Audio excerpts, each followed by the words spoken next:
This Just Broad Network. Good to be back again. Always nice to be here.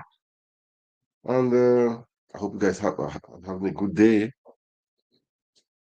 Um, anyway, the new year is a new beginning. I know the year has kicked off, so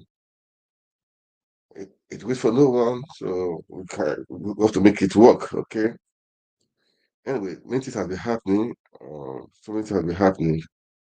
And we just say, guys, um, the word is yours. Okay. Be strong.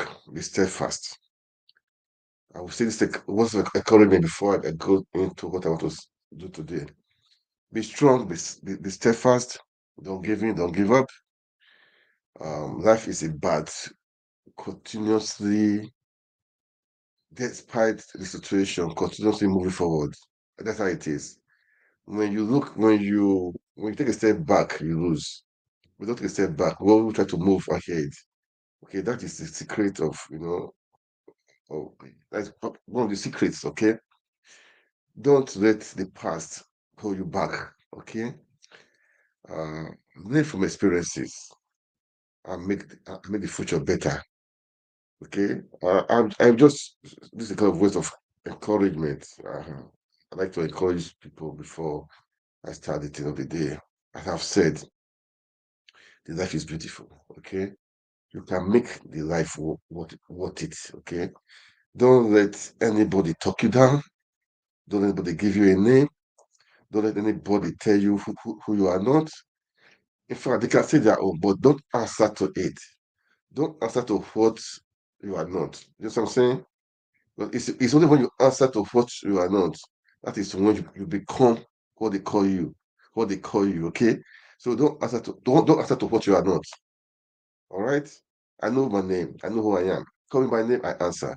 If you call me that name, I won't answer. Okay? So in life too, don't let me tell you you cannot make it, or you are or you are outdated, or you are nothing. You are you cannot fit into the society. Don't answer to such things, okay? Don't answer to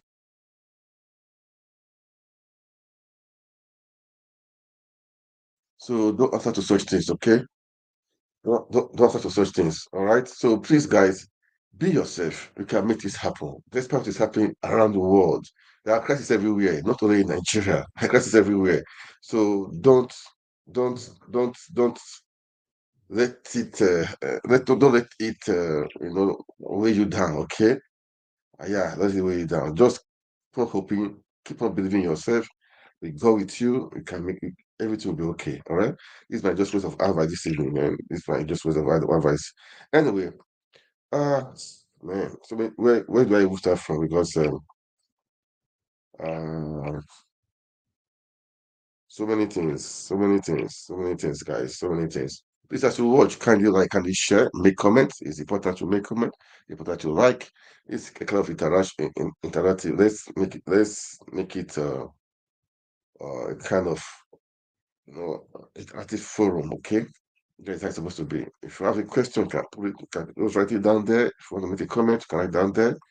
And I believe uh, we can make things work better for our country. I believe in making the country great again. That is why I like Peter Obi for one thing. That dream of a better Nigeria, a one Nigeria, that is his dream. Okay, that should be our dream. That should be our dream. A better Nigeria, a better tomorrow for everyone, irrespective of who you are, your tribe, religion. It doesn't matter. It doesn't matter. It doesn't matter. It's to make Nigeria great again. Okay, that is what we are pushing, and we will push it, and I will get it done. I will get it done. All right. It's painful to hear what is happening. Seriously, I heard in Yobe State today. Um, um, Boko Haram kids on people. It's sad. It's sad. It's so sad, man. It's sad. It's painful. And the killings in Plateau State. Why the killings? Who's behind it? I believe the security officials, they know what is behind it. Is it ethnic cleansing? Is it people have different views. Some people say multinationals are involved. They are mining the they are using they are mining companies. That place is blessed with natural resources. So what is really happening? I believe the security people, these people, even the indigenous in that area, they know. They know. They should come out and speak out. Because we don't be blaming people. So we don't be saying it's religion. So we don't be saying it's ethnicity. If people are after their mineral, let's come out and say, okay, these people, they're after our mineral resources. They're after our thing. This is what that is why they are sponsoring people to wipe off all those villages. Then if it is like that, we will know how to deal with it. But I believe the security people, they know how far with it, man. They know, they should know what the main cause, the main reason. Is it ethnic cleansing? Is it a tribal crisis? Is it the multinational are really involved in trying to wipe out those villages so that they can do their mining? What? Something must be wrong somewhere. Something must be a reason. That must be a reason somewhere. People are the one behind it, sponsoring it. And I believe I heard I heard so many things. So I had to bring out some old videos um to watch it to know what is really happening. Okay, now let me just play a short video. I think this is Nasarawa. Okay, these are things that are happening. The Plateau State, Nasarawa, this area. These people are. I will hear that time in Zamfara State. They were doing all sorts of things. All those Boko Haram stuff they were doing. They are using it as a camouflage. Meanwhile, people are taking our natural resources away from the country. This is not right. Nigeria security, Nigeria people, we are the one losing. We will lose lives, we will lose money also. It's not fair because these things are expensive in the market. These things, national resources, they are expensive.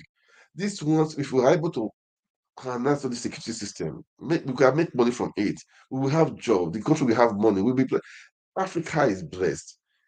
Naturally, Africa is blessed. Go to Congo, go to different places. They are blessed. Nigeria is blessed. Look, it's the problem of leadership, man. That's what we could be from that day. It's problem of leadership. They know all this stuff. Leadership is the core problem in Africa. Leadership is the core problem in Africa. We all know this stuff. Eh? But they should wake up. This question don't go in your head and say you must do what you must do against your people. They don't do it.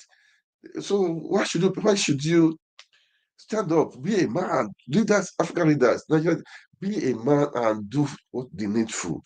And man, across, really, man. It's not only just the leadership, even the village people, everybody corrupt, the security is corrupt. That is why I said, if you have the top person, that is the top person, when he's capable, when he's not corrupt, everything will go on well. But when the head is corrupt, it will be a problem. It will definitely be a problem. When the head is good, I think we have solved the problem at least 60%. Okay, but the head is not good. How can you expect the body to be good? How can you I mean control the people under you, the security system, those people that are corrupt? How can you tell them don't do it again? Because you self is corrupt. Oh man, I do I watch Nigeria, Africa stuff, Nigeria, listen to Nigerian news, all the stress, everything they are doing. I heard the humanitarian stuff. The minister was in charge. The minister that was in charge. EFC called for her. She said she would come. Right ahead, she just absconded from her home some hours ago. If it's true, I don't know. But I heard such stuff, man. Because I saw one thing at one time when they said he spent some billions of dollars to trade about 177 people on phone, had to repair a smartphone. Man, Nigeria is a comedy. Anyway, now before I play, I talk of Nigeria security, Nigeria people. So now, before I go to Plateau stuff, there was one video I saw. I will play it. Okay, guys, let's just listen to it. As the video I saw, let's play it. Then we will come back. We will just analyze it. Then Man, we need to make Nigeria. We need to make Nigeria work. It's you and I that will do it. Don't expect other people to do it. Please, as you watch, kindly like, kindly share, make comments. It's good, guys. It's good to make comments. Let's watch this stuff, okay? Let's watch this stuff. Let's just watch this stuff right now. Leaving the site fully loaded with substances suspected to be lithium, they are being transported to places where other aspects of production are carried out before it is ready for export. The fact that the movement is taking place at night raises questions about the legality of their operations. The community is accusing the company of illegally operating on the land without approval. Sani Adagbaoku is an indigene of the community. He says he is the owner of the property on which the mining activities are being carried out. He is also brandishing this document originating from a high court in Nasarawa State, indicating an interim injunction restraining the Chinese company from trespassing or carrying out any activity whatsoever on the disputed land. However, this has not stopped the Chinese company from going ahead with its mining on the over 50 hectares of land. The community also accuses the security operatives of providing cover for the illegal operation. The arrival of a TV crew at the location is met with stiff resistance by the security team of the mining company. They overpower the policemen providing cover for journalists who have come to investigate the claim and counterclaims being made over the land. There were also attempts to harass journalists and stop them from filming, thus necessitating the discreet recording. Sani Adagba explains that the company claims to have bought the land from some unverified persons posing as family members. So from the beginning, the information we got is that it's another person from this our community that went to sold the land to them, which the land does not belong to that family. So later on, after the investigation, they discover that the land belonged to us. So from then, they started approach us to sit with them and write agreement with them, but which we say no. Because when they came, they say if you will like, whether we like or not, they will walk. And since they came in then, they were walking there. So, and we even take the issue to the court stopped them from walking, but then they refused to stop. And we don't want any violence. Since we take the matter to court, we have also our lawyers do everything. Reflecting on the activities of regulatory agencies who should exercise control over the company's operations, the community say they suspect foul play. They also accuse the traditional rulers of colluding with the miners. So what we technically wanted them to do is to vacate that place. These are foreigners who come to our land without consent, without a proper license. They are being guided by soldiers, guided by DSS. With all the insecurity happening in this country, they're absolutely doing an illegal job there, as far as I'm concerned. Because if it is legal, that would be a situation where you have a legal license, you have a legal consent from the community. You don't have legal license, you don't have legal consent. Even if you purported to have a consent, that consent was defective. The rules for getting any consent, any license, you must have the consent of the community. You have interviewed the community. Do they have the consent? They resorted to even adopting this Baba, taking him and force him and backdate, a lease agreement, and force him to sign. So they were discussing, and the Osajiri asked him to sign another paper. And Baba cannot read. He don't know what that paper means. So Baba said, no, he cannot sign. What this paper for? So according to Osajiri, I explained to him, but he said no. The Osajiri insisted that he is the king, and whatever he said, that's what works. So how can he say he cannot sign? So he want to disobey the king in the palace. He now say, okay, if he will sign, let them call his lawyer. But his lawyer was not close, and his lawyer said he should not sign. But because of the pressure, they were pressuring him to sign. And he don't know it was consent letter that they are forcing him to sign. He says it's nothing. With activities still ongoing despite a subsisting court order, the community is apprehensive events might snowball into a violent crisis. According to security experts, several violent conflicts in many parts of the country, especially in the northeast, can be attributed to the activities of illegal miners. This is one situation the community and government of Nasarawa State will want to avoid. Ferdinand Duroha. Yeah, okay. I played that so that we will know the cause for this crisis. We don't really know the cause of this crisis. First, I don't know, but people know the cause of this crisis. Is it funny? But anyhow, it is. These people, they are murderers, they are killers. It's not just fair and it's not right. In Plateau State, the vice president was there and other people, NSA was there, but the president has refused to go there. I mean, I don't know why the so-called father of the nation has refused to go there. I don't really know. I saw some videos today, which was, I mean, I saw this guy they call the very black man also. I played this today. It was my first time of really watching him, seriously. I love what he did. He went to Plateau State. He showed some video of, I mean, his own, I mean, his own fashion. I respect people. I respect people.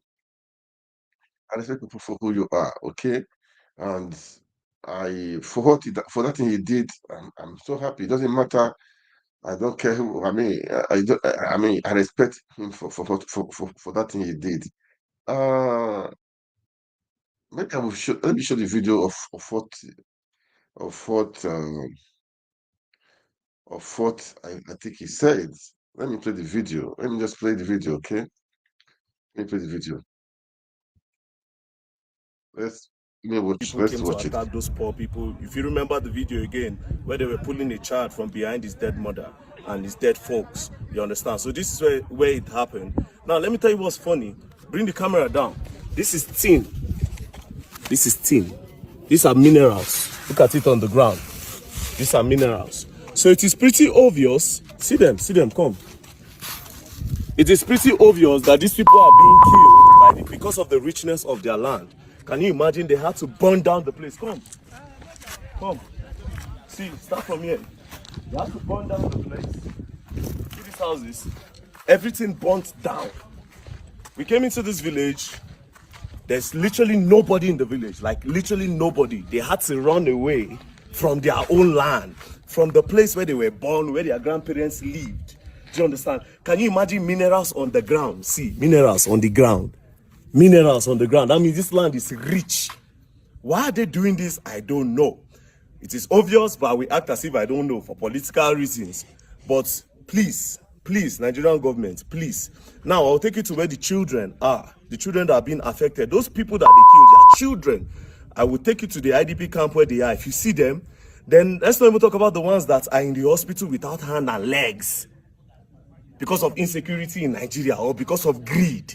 What we all can enjoy in Nigeria, we have a lot of minerals in Nigeria that we all can enjoy. We are not supposed to be poor in this country. Dubai get only oil, sell Dubai day. We are rich anyhow. Look at this land, plain land. Turn this camera. Look at the land, raise it up. Look at this land, plain land. See, plain, beautiful land with raw minerals on the ground. But yet, Nigerians, we are still suffering. We are still poor because of the greed of the people that are supposed to protect us and take care of us. Because of the government. So, basically, somebody was trapped in this car. Somebody was trapped in this car and was burnt. Now, these things, where that guy did? What is this? Which bone? Human being bone. What I'm holding now, according to this guy that was here, have you put your face? I know if you show your face, now man just show only your body. So according to this guy, say now waiting. Bones, human being bone. So this is the car. The person was, and as you can see, this is somebody. This is a human being bone. It's a bones of somebody. But this is very dark, man, and I'm out here in Jos, Bokos, local government, yeah? Bokos, where the attack happened. So there was an attack on these people. Everybody that you are seeing here, they are not random people. These are like people affected by the attacks that happened on the 24th. It happened on the 24th, 25th, and on the 26th. So a lot of them didn't have the opportunity to do Christmas because of these attacks.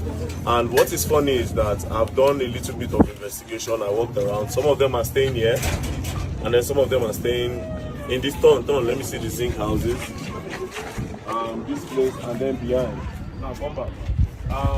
So what's going on is, first of all, this is a very big community. How many community was affected? About 28 communities, am I right? About 28 communities were affected, where a lot of houses were burnt. These are like normal people that they go about their day, they make the Irish potatoes that you eat, they send it from here and send it all the way to Abuja, you understand, for you people to eat and you enjoy your life, do you understand? Now, with these people affected, a lot of things that you see in Nigeria cannot be. Alright, so this is another community that was burnt down. Apparently, this one is even bigger than the last one where we were. No, sure. Take it around. Follow me. Show the houses. See livestock are being left, abandoned by their owners. Come. See all these places. See people are. See their animals. See generator. Burnt. This place is bigger. Now let me tell you what's funny.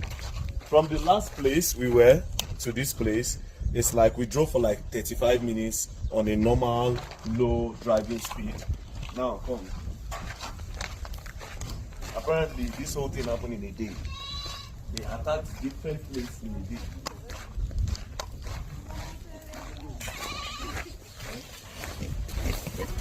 These are livestock. Without people to care for them. Come. Sir?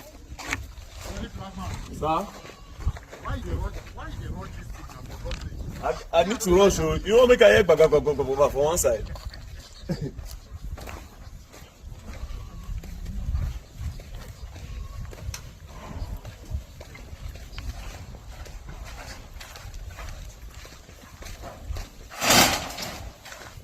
Oh, this is interesting. This guy can visit those places. The president could not visit these places. Could not. It's a shame. I love what he did. I love the guy had courage to go. The bill was there. He was in that place. People were in that place. This is life scene. You know. I love what this guy did. I was in a very black man, really black man. I love what he did, man.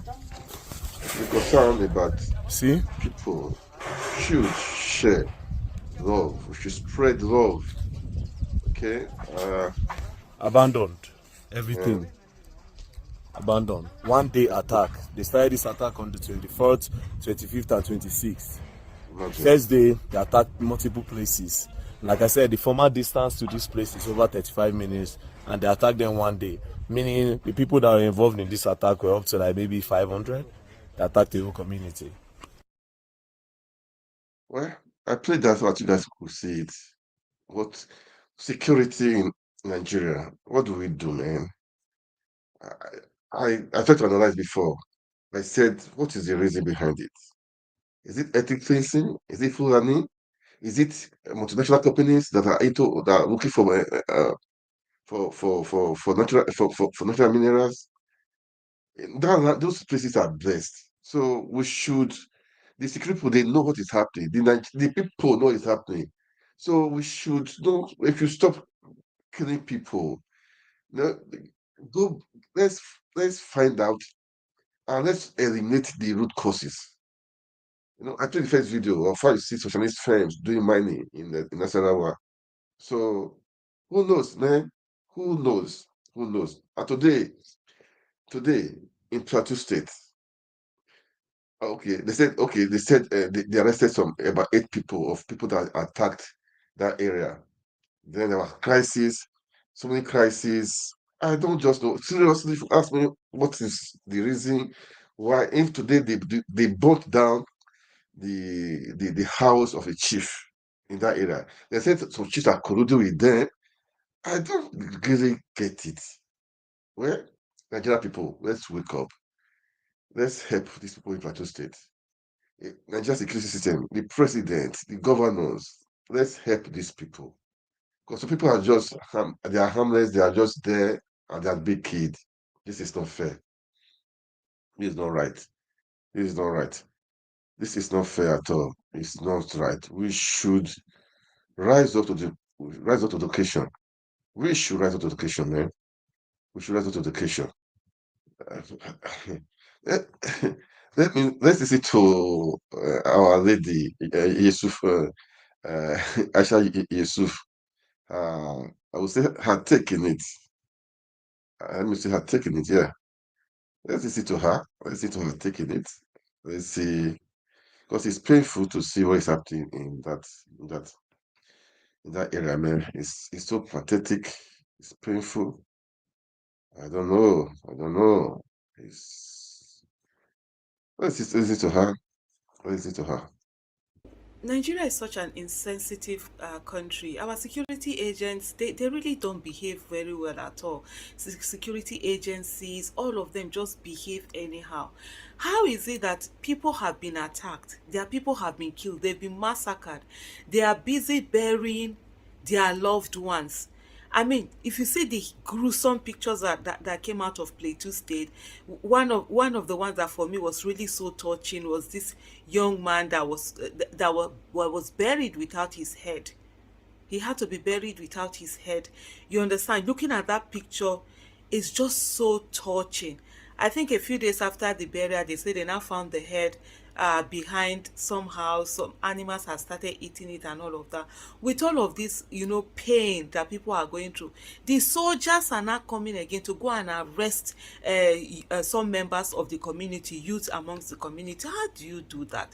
You didn't go after the terrorists that are killing them. You didn't attack. You didn't protect them. Now you are coming again to add insult to injury, to come and start arresting their people. And what you have now is that the community members have really gone angry. I just see this thing. They say this person said some angry women set ablaze office of the district head of Boko, Saf Mohammed Adanchi, over arrest of some youths yesterday by soldiers. So, and then you see them, the pictures that are coming out burning, and it's that anger. I think they just feel that Nigerians don't to Nigeria keep pushing the envelope. But the thing that they don't realize is the fact that look, it's only a matter of time. There is sitting anger in the country. There is so much, it's simmering. Except if somebody is not attuned to what is happening, or person doesn't have emotional intelligence to really see that the country is on the brink. People are angry. They might be quiet now, but the thing is that when this thing will now explode, everybody, that's for me, that's just everybody will be affected by it all. But right now, instead of the right thing to be done in protecting people, that's not being done. What is being done, or rather, is that oppressing them. So terrorists will first of all come and kill, do everything. Then our own soldiers will now come. They will now go and start arresting people. Instead of you to go after the terrorists, they will not do that. Nigerian military is so fond of doing this. That's why at every time that they find themselves, they don't get the support of the local people, of the locality, because they are always so brutal, and it is the people, the innocent people, that they really go after rather than going after the perpetrators. And that has really been a major issue with the Nigerian military, and why they are always being accused of human rights abuses and all of that. And that's just not fair. People who have been aggrieved, people who have been killed, people who are being massacred, people who are going through so much, then you now come again. You didn't protect them. You didn't give them good words. You didn't even make them feel protected or anything. You are coming back again to come and start arresting their children. Who does that? Wow. And she said, "Who does that? Who does that? Anyway, who does that?" I just did this so that let's have the people of Plateau State at heart. Let's be praying for them. Let's God help them, and we don't know the real cause of what is happening over there, man. Okay. I will stop for there. Then um let's go over to EFCC yesterday. Went to okay. Let's go over to the other news for today. It's just analysis from Arise TV. You know what will be happening. EFCC went to Dangote's company to do some search on forex days. So challenges. People have been favored, really. Companies have been favored. Some people, they will give them forex, they will on the normal rate. But even if you don't even do anything, just come out and sell it. You will make times, you will make money. So some people had the opportunity. CBN were favoring some people, give them the normal rate of dollar, bank rate. They will go. They will not use it for forex. They will not. I mean, they will not use it for to import or for importation, but to just go to the black market and sell it off. People make money from there. A lot of money, billions, man. Over the years, not just recently, over the years. So um, let's just watch the analysis of uh, EFCC going to Dangote Group. You know, this Arise TV. I love them. After that, we will go to. We'll just talk. Touch on a few things. Edo State election is there. Rivers State, Wahala is still there. Just God help our country, man. God help our country. Wike with the Wahala, with the Fubara, man. Anyway, um, okay.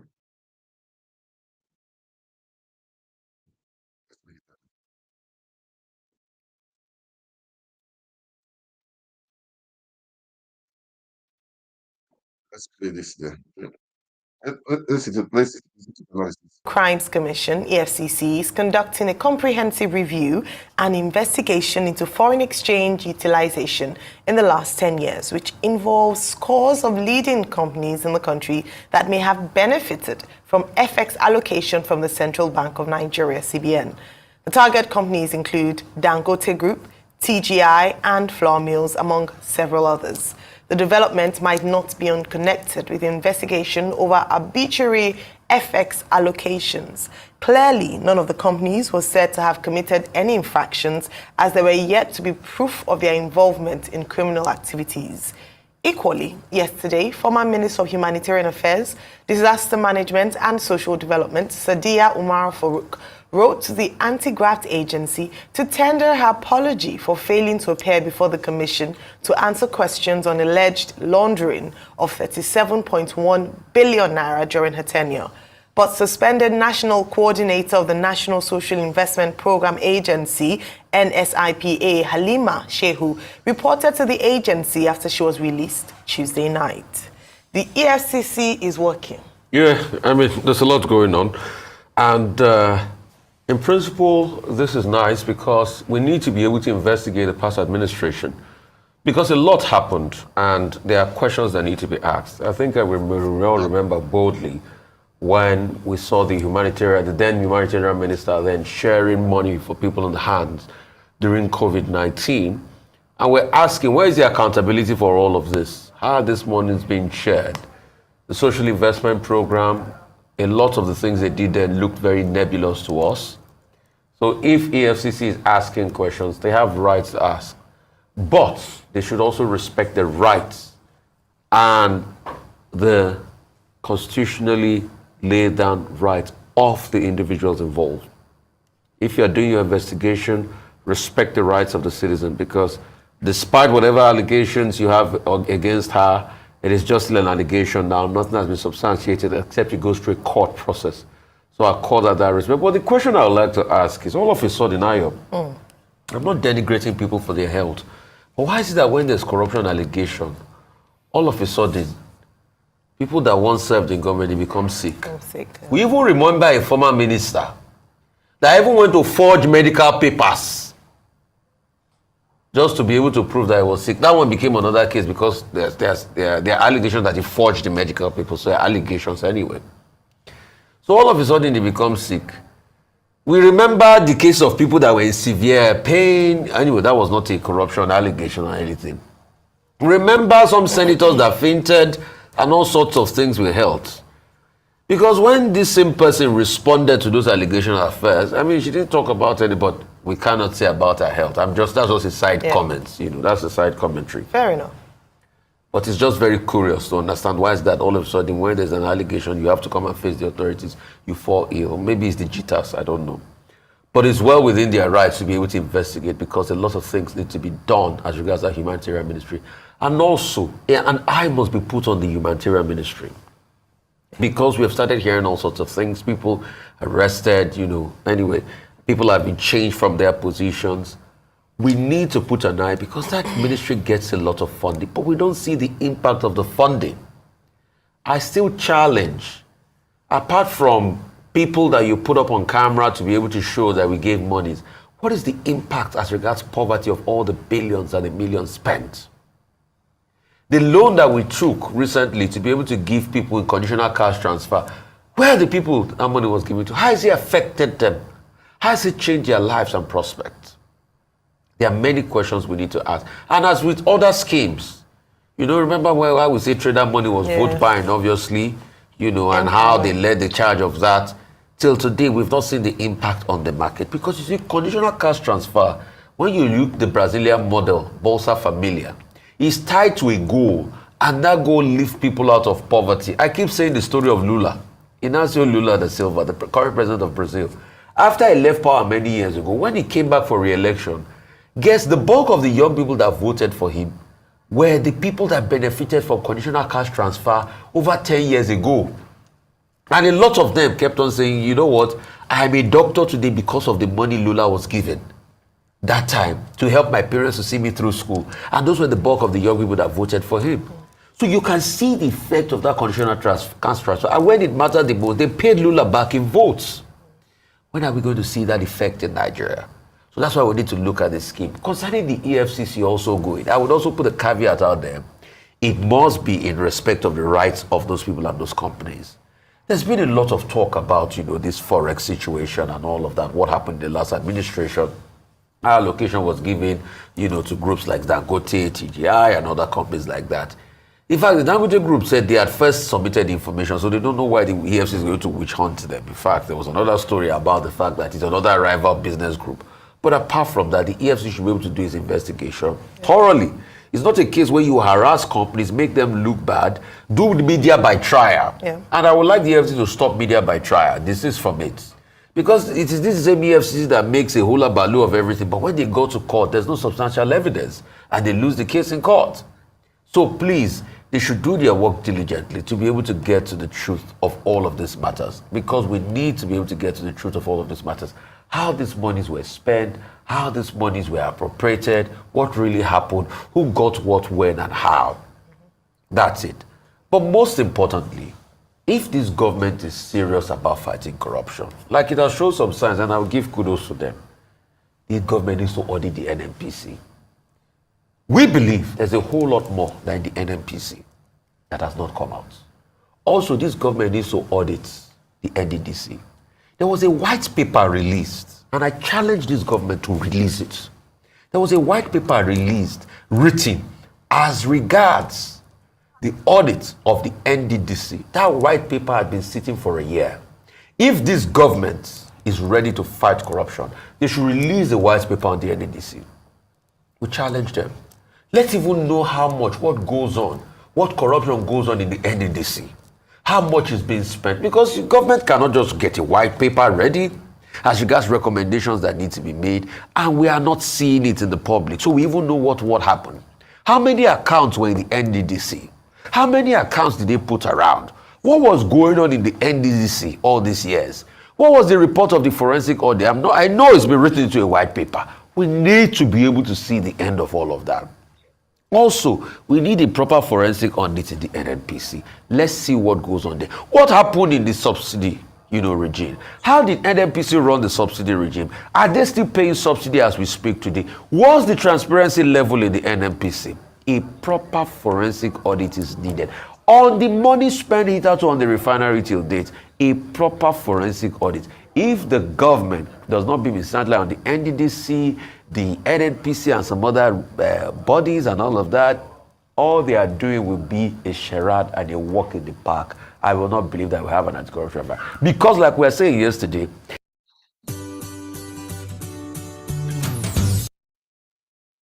Man, I will come back to them, okay? I'll come back to them. It's just analysis of the EFCC going to Dangote's group of companies to check. Anyway, I believe we should do the needful. Okay, I don't have anything against it. So, but they should do the needful. They should do the right thing. Okay, that's my own. All right. So we'll go back we'll, we'll go back to the analysis now. Okay? We'll go to the analysis. Spend it out on the refinery till date, a proper forensic audit. If the government does not be mishandled on the NDDC, the NNPC, and some other bodies and all of that, all they are doing will be a charade and a walk in the park. I will not believe that we have an anti-corruption fight. Because like we were saying yesterday, it is only 2024 this government have to work. Ayo, at the end of 2024, early 2025, it's going to be officially 2 years to the election. Politicking will have started. When politicking starts, distraction starts. At the beginning of 2026, politicking is going to be in full gear. Early 2027, a new leadership comes in place by February. So it's only this year and probably some parts of 2025 that you really have to do the work. So it's time for this government to get up to this work. Look at the NNPC. The reports of NDDC, the report that was finally written out after the white paper, two should be released, because we can't just hear people come faint on TV and we just go like that and they say off your mind. No, that must not be the end of the NDDC matter. That's right. Well, I'm tempted to sing the famous song of a particular gentleman, turn by turn. Oh. So perhaps, I mean, the EFCC have centered on the, following the investigative reports by the special investigator recruited by the federal government, Jim Obaze. Of course, we had mentioned that it was he had just done the report and they had to go through process before a conclusion was made. So I think it's important to put a caveat there. But in saying that the federal government, the EFCC, must investigate the activities of the NNPC and the NDDC, totally agree with you. But I want to invest a bit of confidence in them, that since they've started on a very great note, especially under the new chair, I mean relatively new, Mr. Lulu Kayode, who seems to be wanting to put his stamp on his fight against corruption, I think this is a welcome development. In terms of how events unfolded yesterday, the EFCC had stormed the Dangote group, and like you rightly mentioned, a spokesperson had said that they'd submitted all the documents they'd asked for, so they felt like it was almost an attempt to embarrass the organization.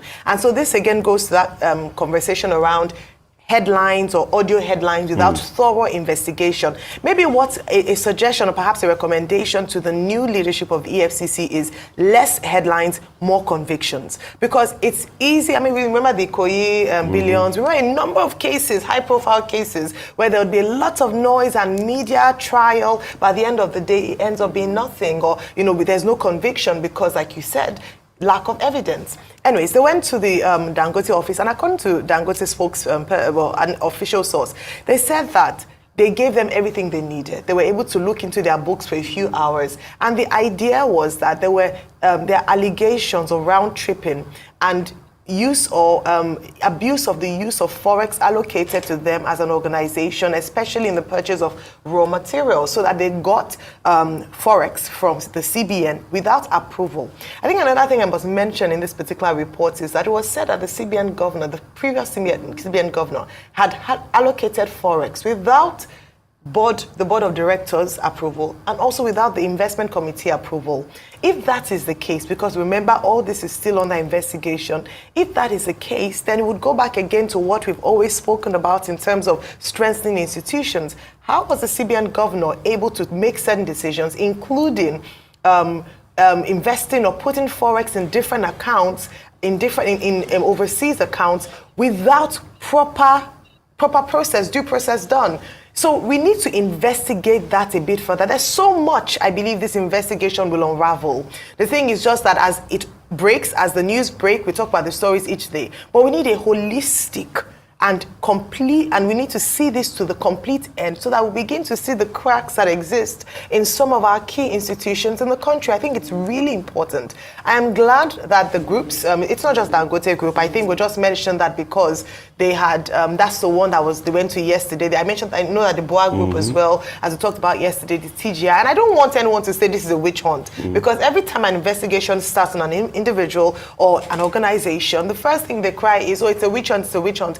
If hands are clean, then present all the documents. Let there be a detailed look into what has transpired. If indeed the monies allocated for purchase of raw materials or to transact business has been used for what it was, Forex was used for what was allocated, and no round tripping, because they said that it's part of what's contributed to the economic woes of the nation. And so if some organizations are profiting illegally from, or perhaps in a illegal way, let me put it that way, then we must arrest that so that we can stop that, because the economy has been hurt. It has affected the economy immensely in the last few years. And again, heads must roll.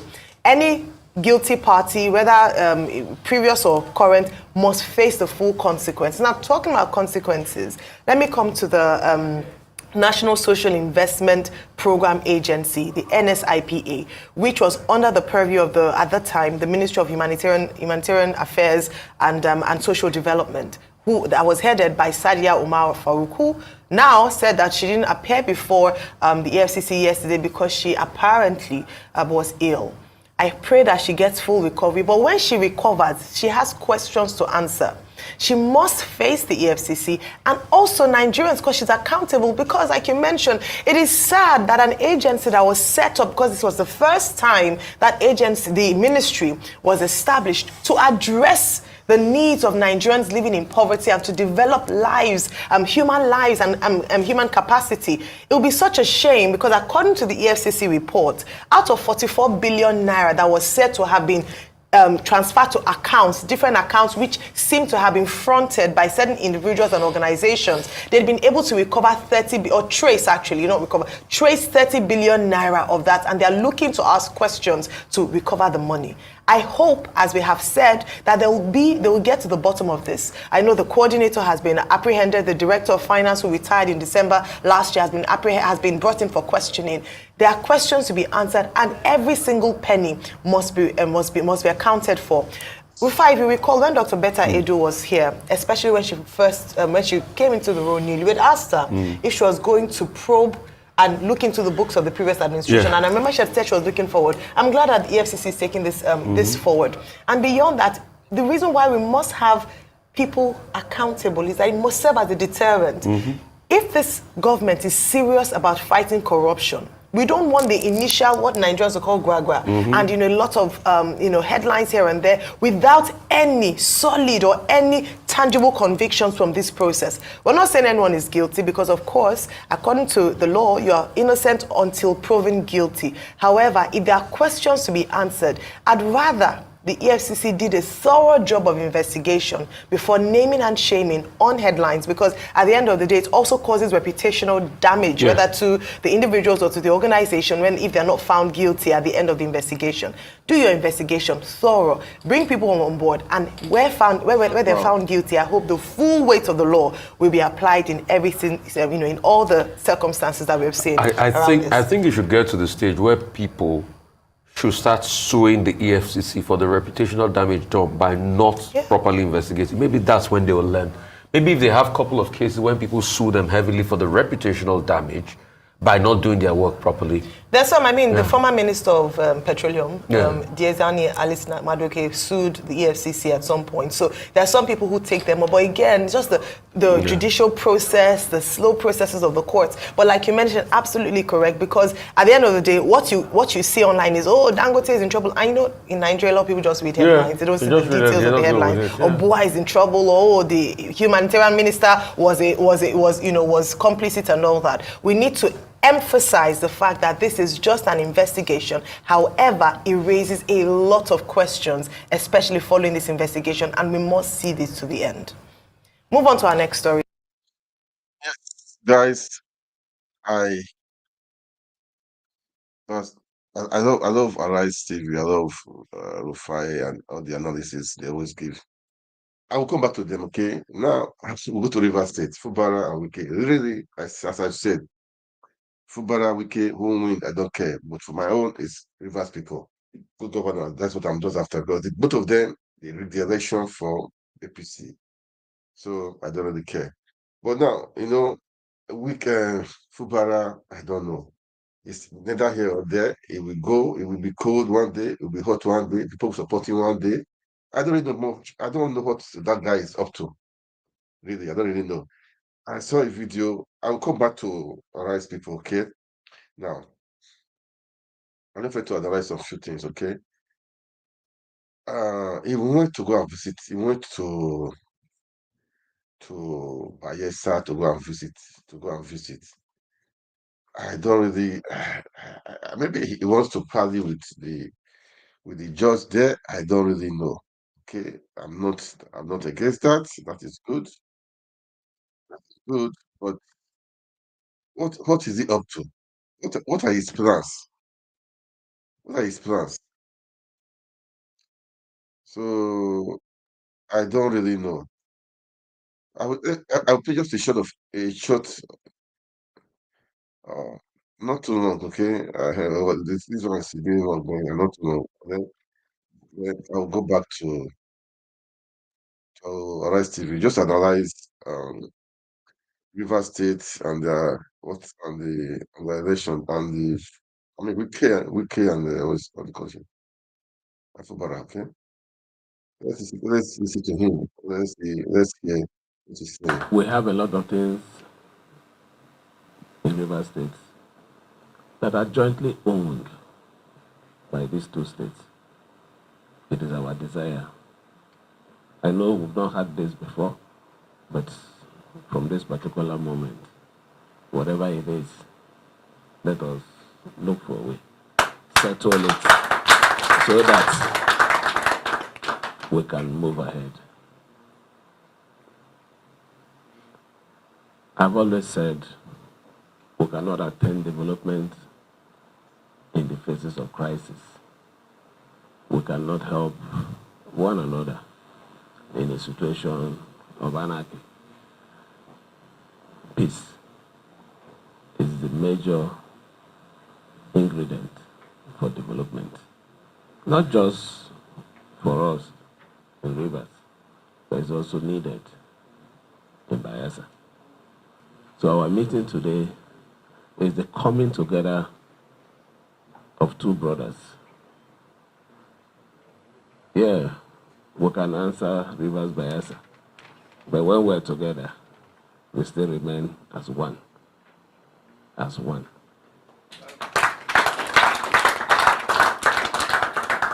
We have come to our brother with these elders from our dear state to assure you that we are going to be with you going forward. When you sneeze, we will catch the cold together. But we know you're not going to sneeze again. We sneezed in 2023. We ended our cold in 2023. 2024, we're strong. We will forge ahead together as one. We do appreciate them. We want to thank you and also thank our president, who always mention it. It takes a mature and understanding father to always be in a situation and advise rightly. We appreciate him for everything that he has done for us in the face of our trial, and we'll continue to give him all the necessary support. This support is because River State has to be peaceful for Nigeria to forge ahead. It's important everybody understands that River State cannot be in crisis and Nigeria will progress. It's not possible. What affects River State indirectly affects the economy of our country. We have made a promise For this stuff. to Mr. President that will support him totally, and the support is expressed as seen by every one of you in our peace accord. Your Excellency, my brother governor of River State, and very senior members of your entourage, members of the National Assembly are present, both the green and red chambers from both states, and all senior citizens of Rivers and Bayelsa states here present, members of the fourth estate of the realm. There's one that I'd like to recognize very specially. He's a commissioner in Bayelsa, but he's a citizen of River State. The Honorable Commissioner for Joint National Affairs, Mr. Erasmus Patrick, is from Andona. He's a second tenor commissioner. I think that there can be no better time than now. We have envisaged this long before now. It could have been either way, either myself going to River State or my brother governor coming to Bayelsa. Immediately after their elections, as you know, the whole of 2023 has been an election year, particularly for those of us who are in the off-cycle elections. From February we started and we just ended in November of 2023. So at some point, we have to face elections. So we faced elections up until the November 11th governorship elections in our state. And by God's grace, we emerged victorious. And so we are happy.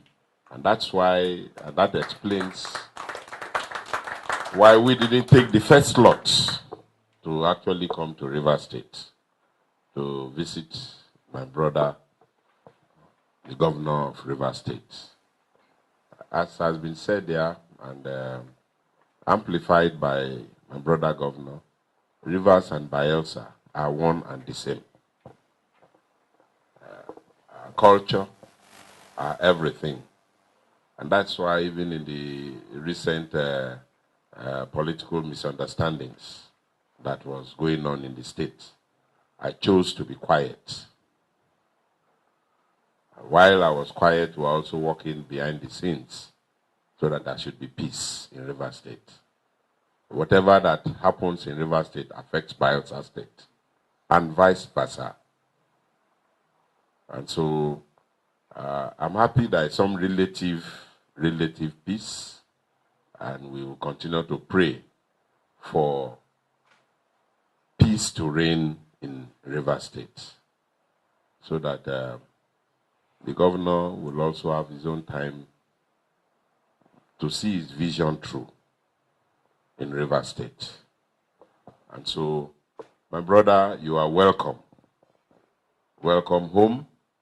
Welcome to your state, Bayelsa. The jaws are the same all across Nigeria, wherever we are.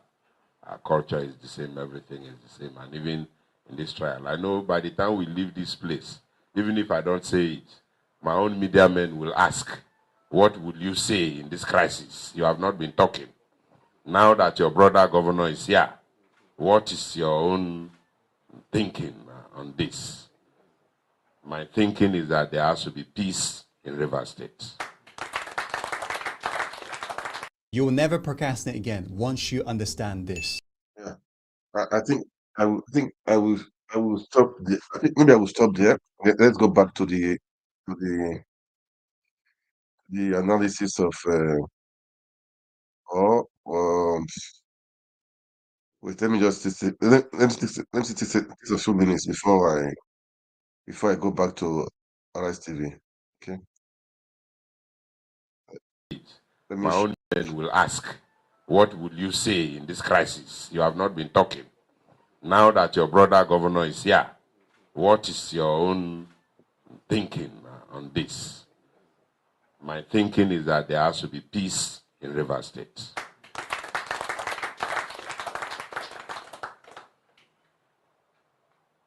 God should grant you the wisdom to pilot the affairs of Rivers State. All you need now is God's wisdom. And my brother, at this time, you must be tolerant. You must be patient, because you are in the throne as the governor of the state.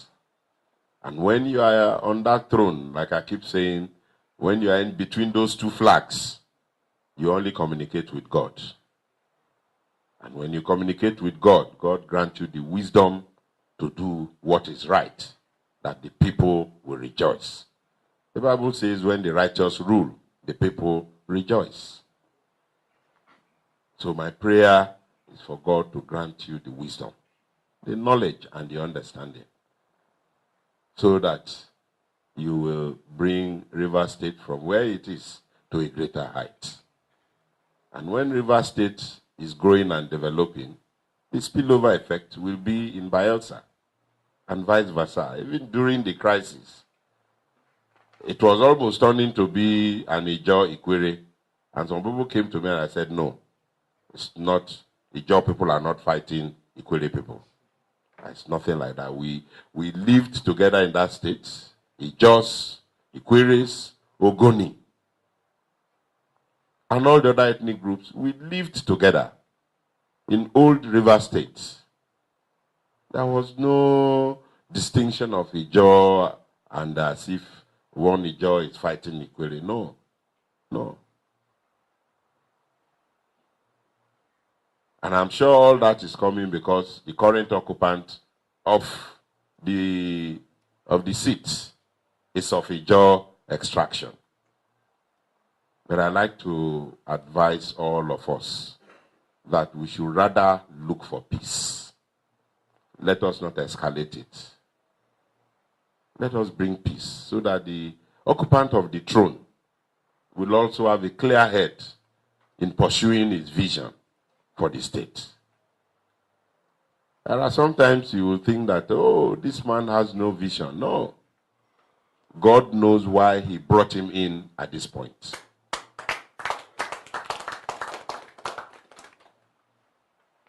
And it is those who you think that nothing will come out. What can come out of this man? And those are the people that God has deposited so much. So let's give peace a chance to all, both sides in the crisis in Rivers State. I call for peace, call for understanding, so that Bayelsa and Rivers, we will see development across both states, across ethnic lines. Having said that, when you came to visit the former president, you called and said you were in my territory and that you came to see the former president, and that thereafter you would just say hello before you leave. And later you called to say, unfortunately for other unforeseen circumstances, you are unable to see, and that unfailingly in this new year, you are going to visit me. I too, I thought that it was going to be a very private visit. So I had even told my media not to bother. But because of the visit of the former governor, the immediate past governor of the state, who had earlier chosen today to pay a New Year visit to me in my country home. And when you now called, I said, how am I going to manage these two big men? The sitting governor and my boss, the former governor. I said, okay, God will grant me the space to manage them. And The former governor had been here for over some two to 3 hours now. And so we're almost through before we got the Let me information leave this that one they out. were This one, already here. enough of Here talk. we are, Talk. the very Okay, strong delegate. it's still Rivers State. So Fubara, we don't know what is his mind.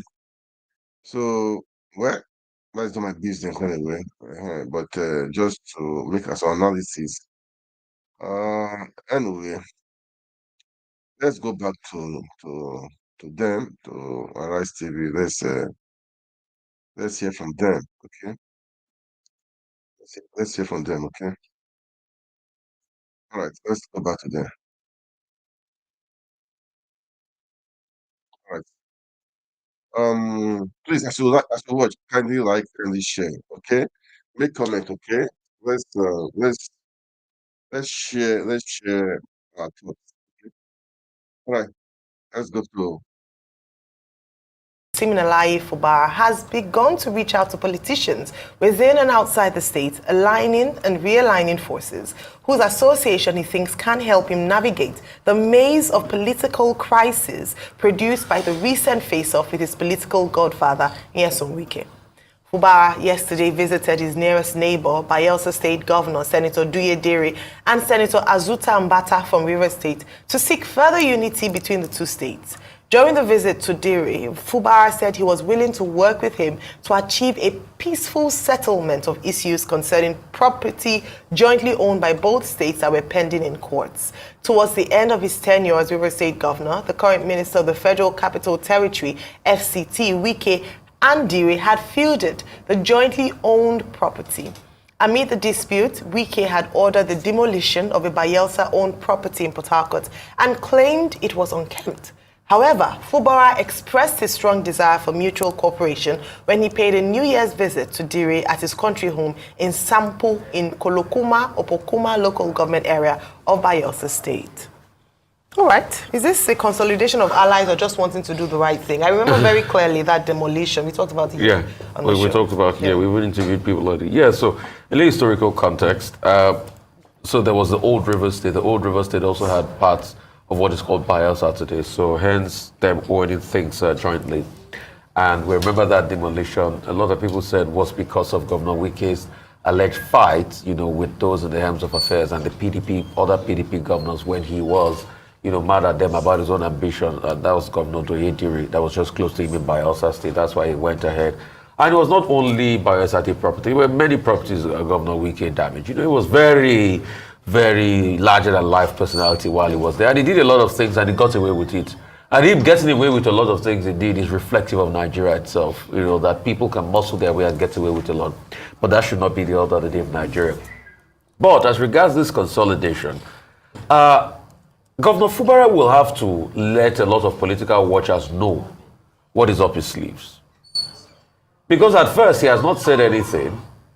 Even the so-called big players he's reaching out to, some of the big players said he had not reached out to them prior to this time.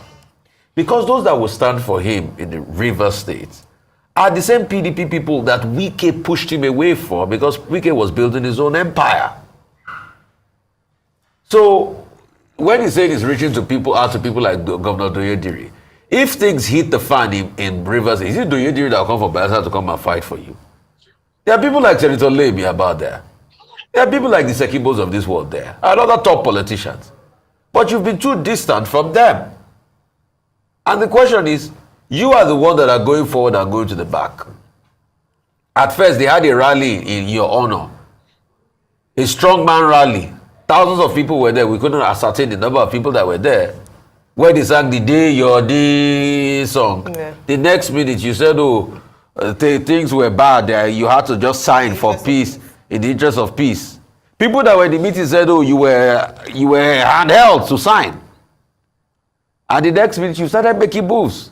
People like Edison here that stood with you, all of a sudden we've seen him, he's been sacked, he's had to leave. His own case, his stood against the 27 lawmakers, has been taken out of court. Then now you are making every attempt at peace. So he needs to know, but we are saying that you are visiting governor. I just think it's a peace visit. I don't think it's a consolidation visit. I think to a large extent, like I said the other day, when President Tinubu was praising Governor Fubara and said he's a good man, and I reminded him that there's a Yoruba saying that said when they say the boy is good, you know the meaning. So probably he just wants to align with his political godfather. Let's see. Let us see if Fubara is going to reverse and re-sign into law the budget he has already signed into law after it was passed by the National Assembly. By the State House of Assembly. Let us see. Some of these moves are part of the implementation. Let's see whether that 27 will be reinstated. But it will be political suicide for Governor Fubara to reinstate. Other people too have told me that, hey, Fubara has something up his sleeves. Probably he knows the game he's playing. But I'm sure if he finally comes out on top of this game, I will give it to Governor Fubara as the biggest poker player in the world. Yep. Because the way he's keeping a straight face, only God knows. He tilts here, he tilts there tomorrow. Nobody even knows what is up his sleeve. So nobody knows his alignment. But I just want to think, like in the game of cards, he has a joker up his sleeves. That's what I want to think. So when they say he's meeting Governor Doyediri and everything, maybe to probably align with the, the PDP fraternity. But I don't think it's to be able to consolidate in Rivers State because he has not shown anything to consolidate in Rivers State. What has happened that his political godfather, although in a way that we do not support, has browbeaten him so much that the elders in the state had to take through the Attorney General, the President, to court over this matter. And the government to court over this matter, saying they don't like the way that he was made to sign this peace deal. So only time will tell, but I know there's still a lot. Maybe this is just, like in a season, when you're having a season film, there's an end of the series. Maybe that's end of series coming soon. So maybe this is season break. Maybe we're just taking a season break. Maybe another installment will start soon. But I should think he has something else. Probably. My mind tells me he's waiting to get his Supreme Court victory first. All right, okay. That's what my mind tells me. I totally agree. In this drama that's been unfolding in Rivers State, obviously, the season finale we haven't seen the season finale yet. The finale is not And as like you, Rufai, I think a number of observers are waiting to see Governor Fubara's next move. I do think that perhaps you're instituting in him more confidence than a lot of people are feeling, that he has something up his sleeves or he must have a plan, because it's almost like there'll be a way with bated breath and then nothing happens. Don't go and suffocate in your waiting, in terms of for his next move. In trying to examine this move, he went to Bayelsa State and said that he went to, first of all, thank the governor, Doyediri, who is also in his party, PDP, even though now we're asking questions as to where the PDP stands in all of this, because we haven't seen a significant show of support or perhaps stance from the PDP. In fact, it seems like the governor has leaned more towards the president and, by inference, the APC during this crisis. But apparently, he said that Governor Doyediri supported him during the political crisis in the state. And also in attendance was the former governor of Bayelsa State, Governor Dixon, Seriake Dixon. And part of what they discussed beyond the political crisis in Rivers State was also the property or the lands that are jointly owned by both states, and the matters in the court as to who owns what, where where one ends and with the other begins. And so, very good. I think this further demonstrates, so I believe this further demonstrates what Governor Fubara has tried to put out in terms of his image, a peace-loving man. Unlike his predecessor, who went the demolition way when it had to do with issues concerning Bayelsa. And this caused, of course, tensions between the two states. It appears as if Governor Fubara, in line with his consistency in saying that he's a man of peace and was willing to pay any sacrifice for the good of the people of Rivers State, this is another move in that direction. In terms of, I'd rather settle things amicably. And this must be praised, because whether we like it or not, everything in governance, politics, there must be some form of diplomacy. It doesn't always have to be force and, demolitions and just, attacks here and there. There can be civil ways of resolving conflicts. And I think in that regard, the governor has made a good move in terms of, let me mend fences with my neighbors because of things that, the tensions that have occurred, especially with the past administration. Now, to what extent would a peaceful move benefits the governor in this instance. Some people have said that perhaps he was too docile in his response to former Governor Wike, and that he capitulated when he ought to have stood his ground and established himself as the Chief Executive Officer of Rivers State. That is still yet to fully unfold, as we've mentioned. And so what people are hoping is that because he has the support of the people, the elders in Rivers State, a majority of the people in Rivers State, they hope that he would stand against any kind of oppression or intimidation whether from former governor, whether from political actors, or even at the federal level. That it was important that he put the people first, as he seems to have his body language is. Again, is this a reaching out to allies, or perhaps just a branch of peace, an olive branch extended to their neighboring states, whom we call the sister states, where they've had issues around land matters, encroachment, and the likes? We will wait to see that. But Governor Fubara hasn't played the move enough for us to determine where he stands or what he's doing. But like you mentioned, Rufai, I totally agree. It would be the political move of perhaps the year or decade of a political actor if we see him come up with a joker card and I think that's what a lot of people are waiting. What does this man have up his sleeves, especially as it regards politics in Rivers State? Or would he just, as with his manner, just promote peace until the end of this first tenure, which I think after this he would probably really not be coming back if he continues on to toe this line. Move on to our final story this morning. Sierra Leone has reportedly rejected a request from the Economic Guys, wow, wow. I hope guys please kindly like and share as we share views, okay? As we share views, okay? I still have some things to talk. I will still go back to Arise TV to play one interview, because interview I watched it, it was so funny. It was funny. I will play that, okay? But before then, Edo State is on as per what is his name? Obaseki and his deputy, and their grievances. People are coming out to say many things, and the guy is not that Shaibu is not capable enough. Well, man, it's interesting anyway. It's very interesting. Politics, all these people, you cannot trust them. They're out just after their own selfish interests. But it's good for one to try to fight on. People with the dream. If you believe you can make it, people with the dream. That is the truth. That's just the truth. So personally, for me, I don't really care as per se what is next. But I heard one guy was just is it Osanini or something. He said the guy is not good enough. Let's just watch. Let's watch. Let's listen to him what he's saying. Then we'll come back again. We'll go back to the analysis. Is expected to be a Arise fierce TV. contest involving Governor Obaseki's appointed aspirant, so far Asuego Dalu, Deputy Governor Philip Shaibu, Anslem Ojezwa, who is a former chairman of the All Progressive Congress, who followed Obaseki to the PDP, and of course John Yakubu, a former chairman of Isan Northeast Local Government Area, and whoever emerges as also the consensus choice of the legacy coalition led by Chief Dan Obi, PDP's national vice chairman South-South, who is also at war with Obaseki. Asuego Dalu appears to be the man to beat in the race so far for the party's ticket. But his challenge is the fact that he has been anointed by Governor Godwin Obaseki, who of course is seemingly looking like, godfather of today's Edo politics. Deputy Governor Philip Shaibu, a former member of the Edo State House of Assembly and the House of Representatives, insisted that loyalty to Obaseki had nothing to do with his ambition, and no one can stop his aspiration to take part in the primaries on the platform of the PDP and succeed Obaseki. Joining us this morning from Edo State, PDP chieftain Ose Aneni. Thank you very much for joining us. Always a pleasure. Happy New Year, guys. Happy New Year to you too. Just Counting for a while, then we'll go back to will be dubbed the fight the to interview finish, of like some would say.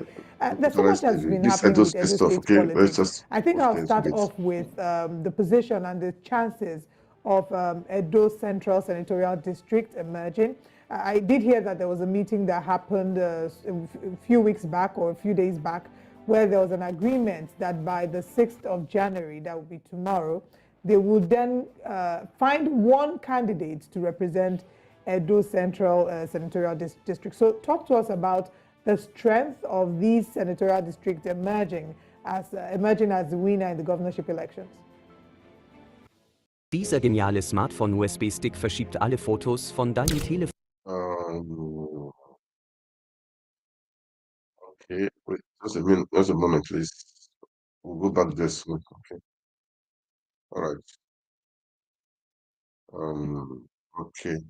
Sort of a narrative spin, I don't want to call it propaganda, on what the reality is.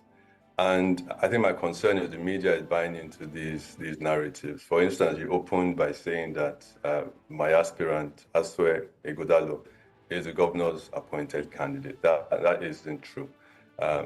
You say it's, this contest is rife with bitterness and animosity. That also isn't true. Just yesterday, you referenced the special committee, this Edo Central PDP special committee. They had a meeting yesterday ahead of the Saturday 6 meeting, and two aspirants in a show of, I think, brotherly love and putting forward the interests of Edo Central stepped down for Barrister Asue Ighodalo. Right Honorable Tola stepped down, and Kenneth Abule may also step down. And so, one of the things I always talk about when I speak about the PDP is our DNA of conflict and dispute resolution. And that sort of is what you're seeing playing out. So on Saturday, Edo Central PDP is going to take, we think, a consensus position on who our best candidate is, who our best aspirant is. It's by no means certain that we will get the nod, which goes sort of like to the third concern I have when people say our candidate is favored to win or he's the most favored. We've been on the road. We got in last night at about 10 p.m., knocking on doors, trying to convince people not really to endorse our aspirant, but on the imperative of peace and unity within the party. And we saw this play out at the national election. The party is divided going into what will be heavily contested elections. We have challenges from the APC and from the Labour Party. We say it everywhere, we will lose the election. I'm not just a PDP chieftain, I'm a legacy PDP chieftain. And so if you see me coming out supporting one candidate, if you see me going out speaking about peace, unity as the only way forward, it's our reality. It really is our reality. So I just wanted to make that point. Let me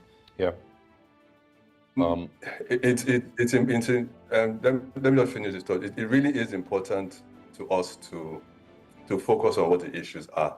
As a party, it isn't about godfatherism or anointing candidates. It isn't about denying the rights of anybody to contest.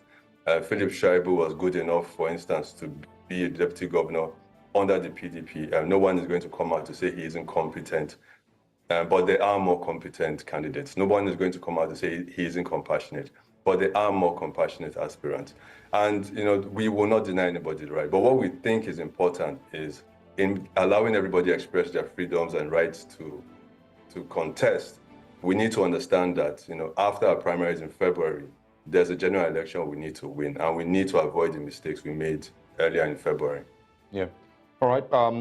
Good opening for you, and apologies for the the points that you noted.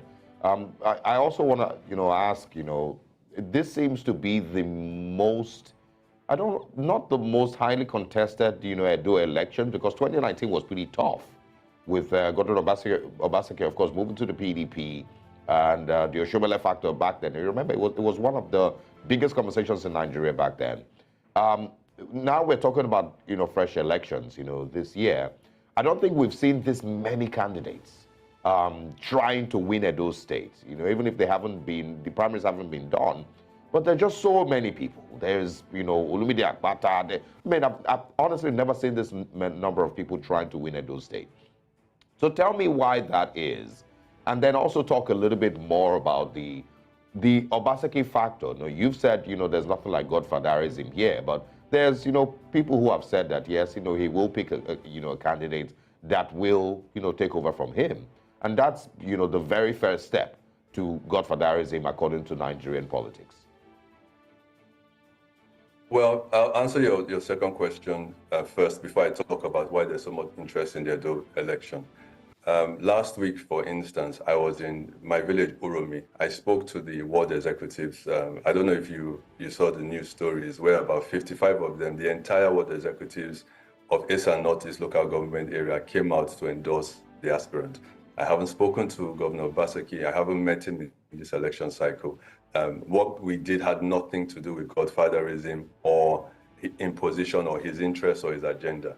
And I think that's you know, I want, away from what happened in 2020, where there was an attempt by the APC or Shomole and President Tinubu, former Governor Tinubu at the time, to put, you know, to have their will on the outcomes of the 2020 election. I think this is markedly different.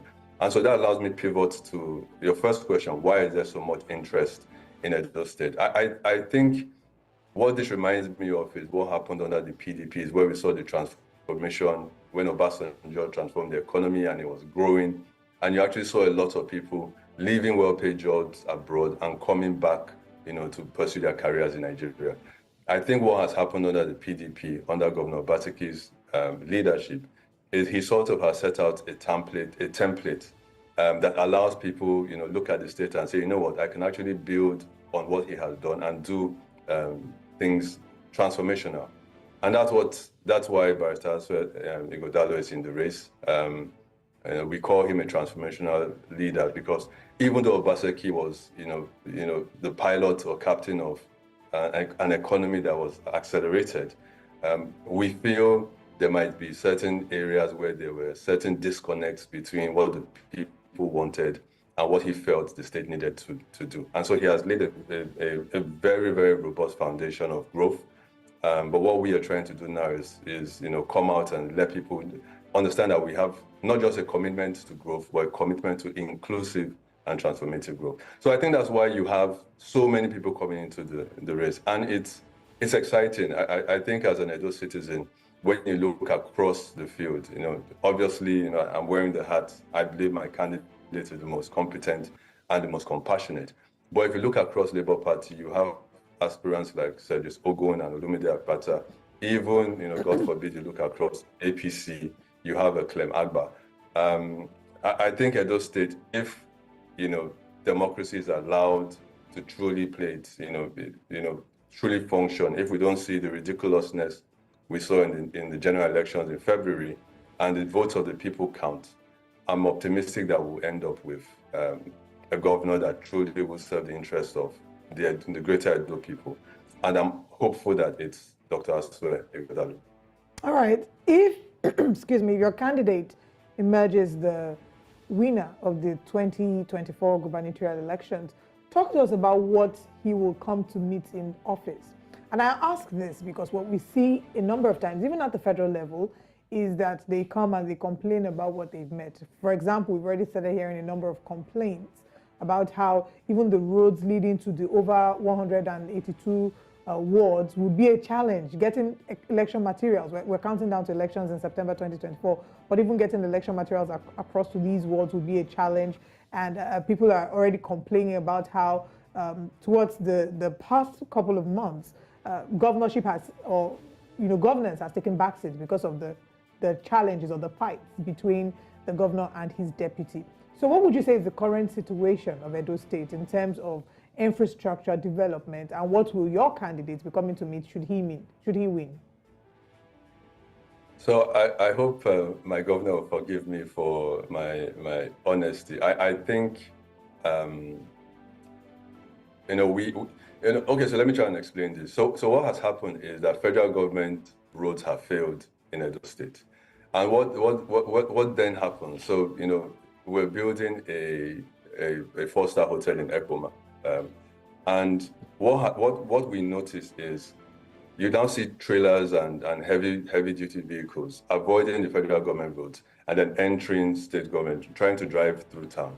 And you've degraded the federal government roads, and then you degrade inner city roads that aren't built or engineered to carry that type of weight from those heavy vehicles. And so you see, despite the fact that he has done some work with infrastructure, I think maybe politically, his decision and the federal government's, I think, petty decision to abandon federal government roads and Obasanjo's decision to not for his government has failed. But, I'm a pollster. We polled for the presidential elections, and the pain points of the average Edo citizen isn't just roads, it's insecurity, it's jobs, it's unemployment, it's healthcare, it's education. And if you look at those other sectors, for instance, I know Edo State has the lowest out-of-school children in Nigeria. I know we have one of the lowest infant and neonatal and maternal mortality rates in Nigeria. I know we have the best educational program in Edo Best. I know we have the best, most modernized civil service in Edo State. And so when you talk about what is hopefully my aspirant and my candidate and the future governor, Dr. Asue, that they're going to inherit, yes, there are deficits, there are severe infrastructural deficits. I'm from Uromi in Edo Central. We have an acute water scarcity problem, but there are also things that we can build on. So even in Edo Central, we have the Ugboha water works that Governor Obaseki has started. Reticulation has gotten to parts of Uromi, but hasn't extended across the whole state. I think it's a basic fundamental human right, and it's something we are committed to doing if we get into office. And so there are good things, but there's also some work to be done. I'm not going to say that Obaseki scored 100%, but I think he did well enough within the area that he felt were priority areas for him. He has laid, like I said, I referenced accelerated economic growth. What we're trying to do now is to build on that and actually link it with the people and their pockets. So you agree that he could have done a lot better, everybody many aspects. Everybody could. Obama could have done better. Clinton could have done better. I see my sisters. But he did his best, and we'll continue from there. We won't be distracted by finger pointing or anything. I think he did his best. We could agree on that, that was his best, but the challenge is that it's an 8-year period, if this is all we could achieve in 8 years, it's not. I don't know that a lot of people would give that a pass mark, but Obasanjo's time is up, so. No, but my brother, I think, and forgive me for pushing back, I think, it's almost pedantic to say, you can only do development when you build roads and bridges. And I always use State, for instance, where Wike was Mr. Projects and he did roads and bridges, but Rivers State was one of the poorest states in the country. And so if you fail to link economic growth with the people and your infrastructure, then there's a problem. I agree. So I want you to speak a little bit more about the opposition. Philip Shaibu, I don't know if we have any confirmation on what party he eventually will be running under, if it might be the PDP or not. And of course, the Labour Party factor in Edo State. It seemed to be very, very, very big during the presidential elections. I don't know if it still has that fire today. Of course, if these are concerns that you have in Edo State, is Edo State still a PDP state, or is it totally up for grabs as it stands? So the PDP is a family. So when you talk about our opposition and you reference Philip Shaibu and not the people in opposition camps, it's a little bit amusing. We were together with Philip Shaibu when our leader, Chief Dan Obi, hosted everybody to this annual Christmas event he holds in his village in Edo North. And all the PDP aspirants were there.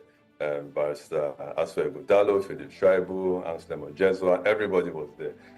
We truly are a family. We might compete because only one person ultimately is going to become governor, so we might compete among ourselves, but there really isn't any bad blood or animosity definitely between our camp and Comrade Philip Shaibu.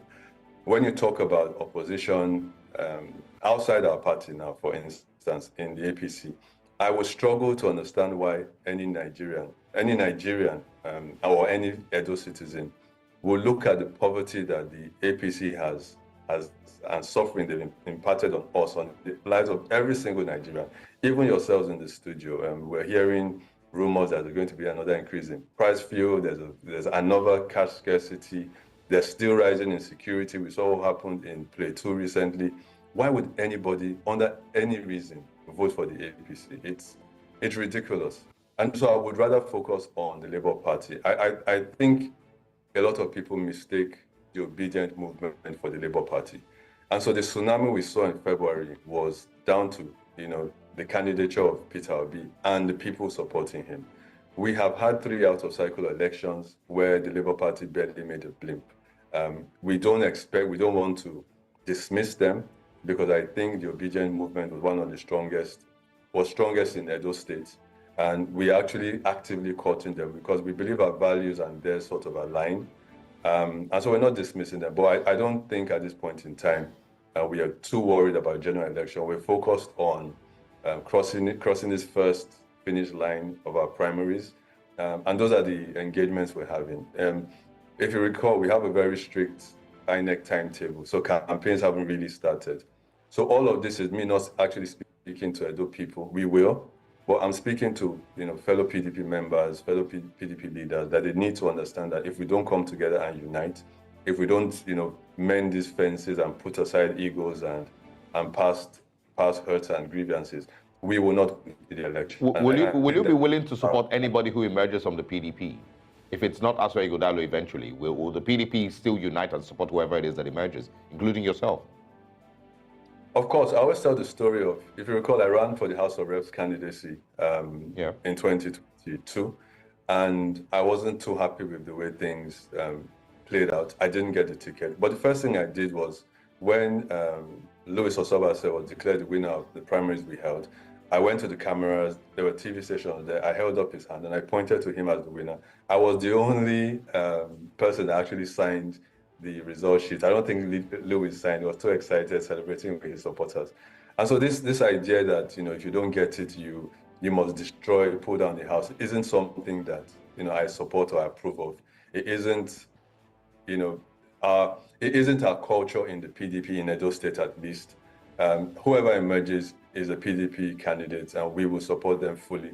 What I truly believe that we are making the superior argument. I truly believe that we are the ones putting in the hard work. I truly believe that we are the only ones committed to uniting this party so that we can be successful in September. And so I believe we'll win, but regardless of that, whoever emerges will absolutely get my support. How exactly can we ensure that when we get a new administration in Edo State, we don't see the kind of disagreements that we saw with the current administration, especially towards the end? And to be honest, it's not particular to Edo State. We've seen it happening in a number of states where the president and the governor and the deputy governor are not really able to find a good working relationship. So are there fears and concerns that might be an issue in the next administration? I will say yes. So that, if God forbid it happens, I'll be on record of having said it. I think, we can try and be idealistic of what we would want to have. I would, for instance, love to have a deputy that is on the same page ideologically with my candidate. But this is a political process. I think, and even the decision of picking who ultimately becomes the deputy governor must go through a political process. It's not really one person's decision to go. That's not how this way Edo State work. So, for instance, we might have there is the seats to one. the Labour Party is doing their own, PDP is doing their own, EPC, they're also doing their own. I think part of what we let's watch out, okay? Let's watch out. Let's watch out. We pray for the best candidate to win, all right? That's my own.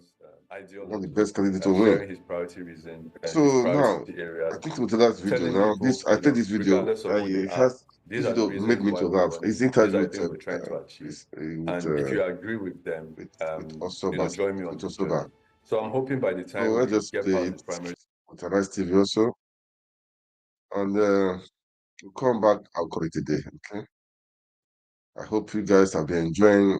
I mean, please kindly like, kindly share, and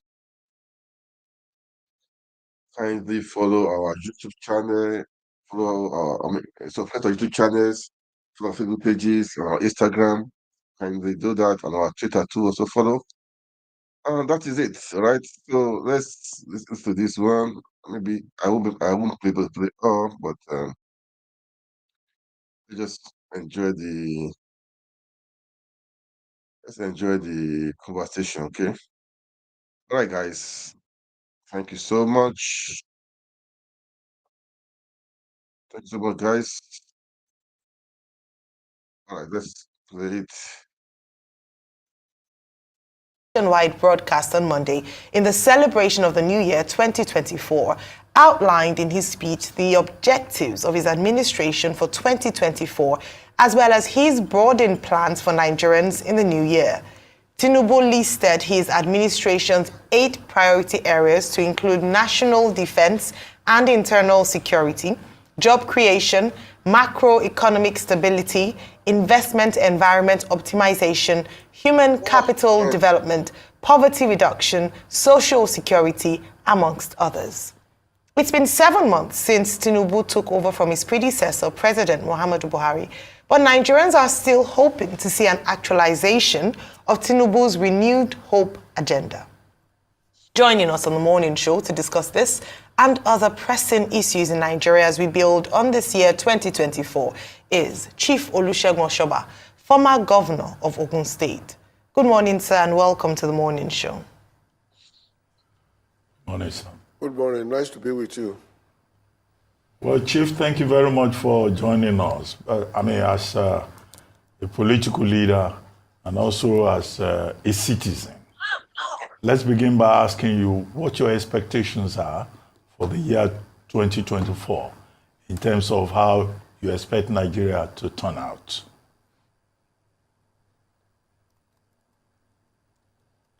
I have a reasonable confidence that the year 2023 is going to be like perhaps the worst of the years that we have ever had.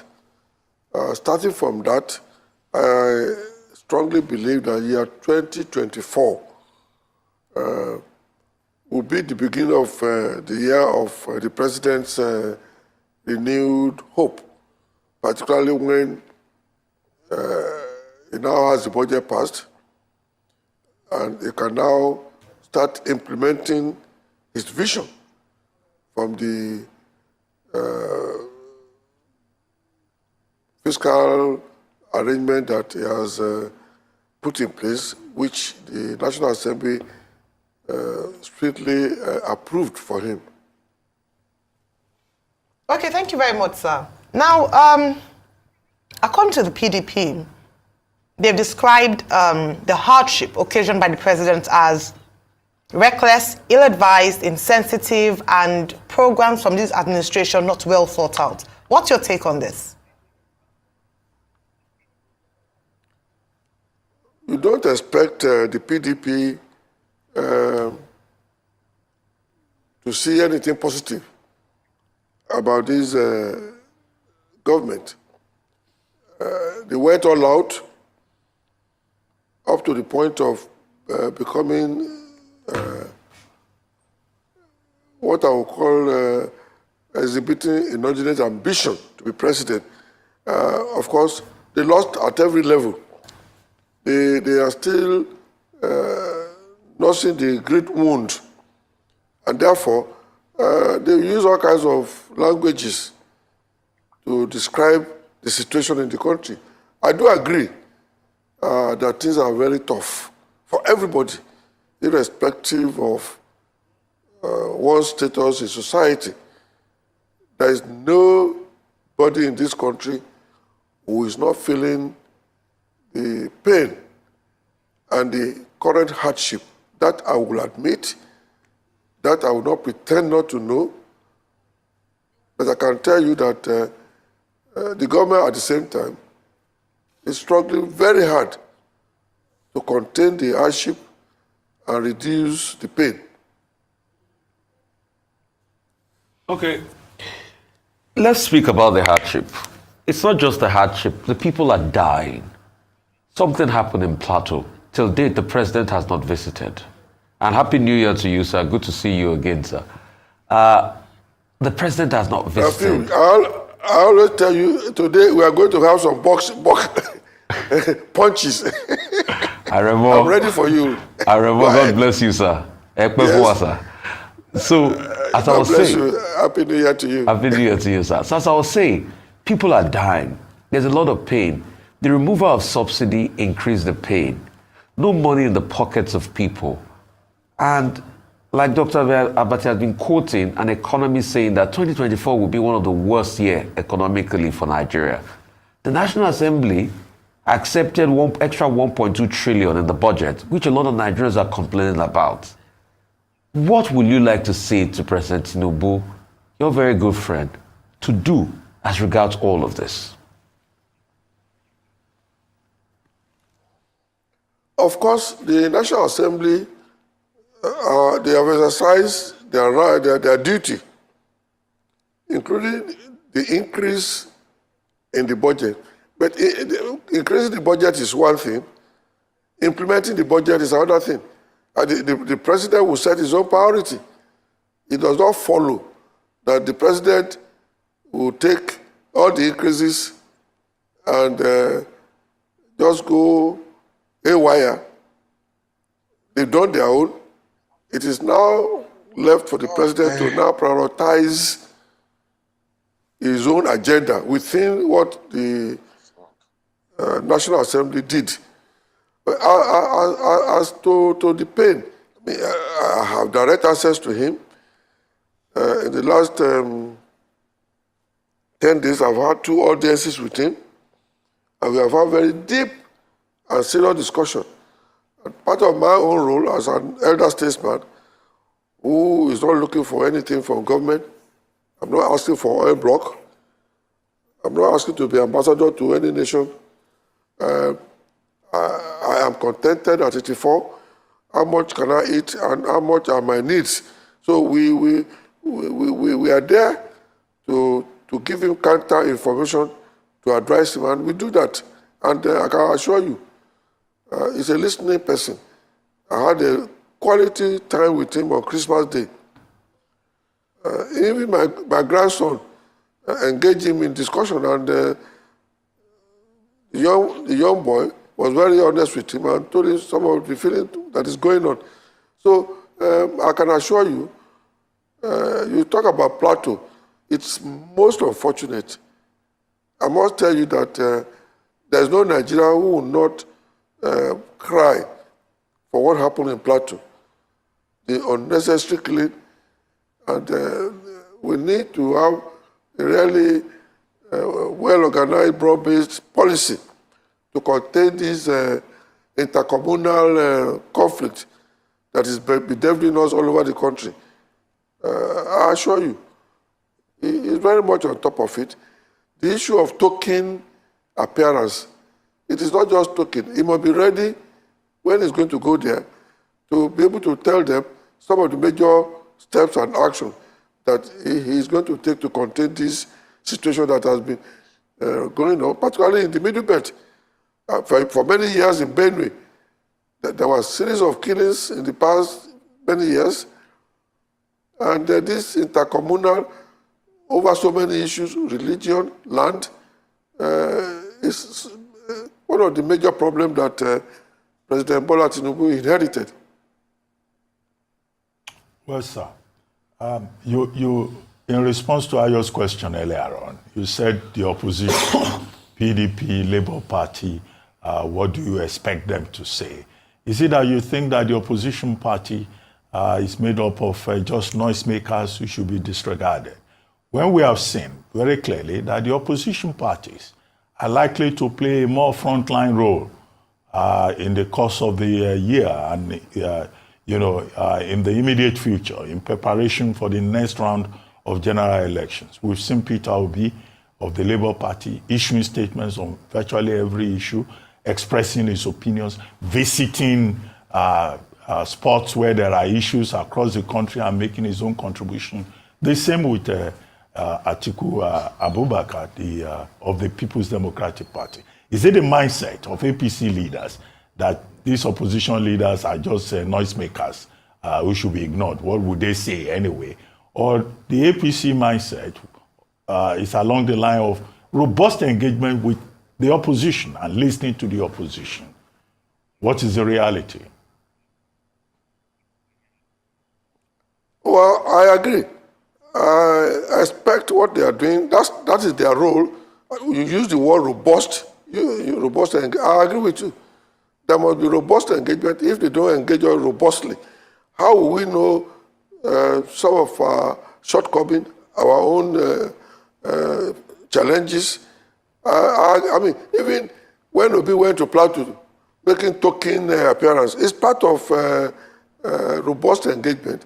We did it before when we were in ACN. We robustly engaged President Jonathan heavily.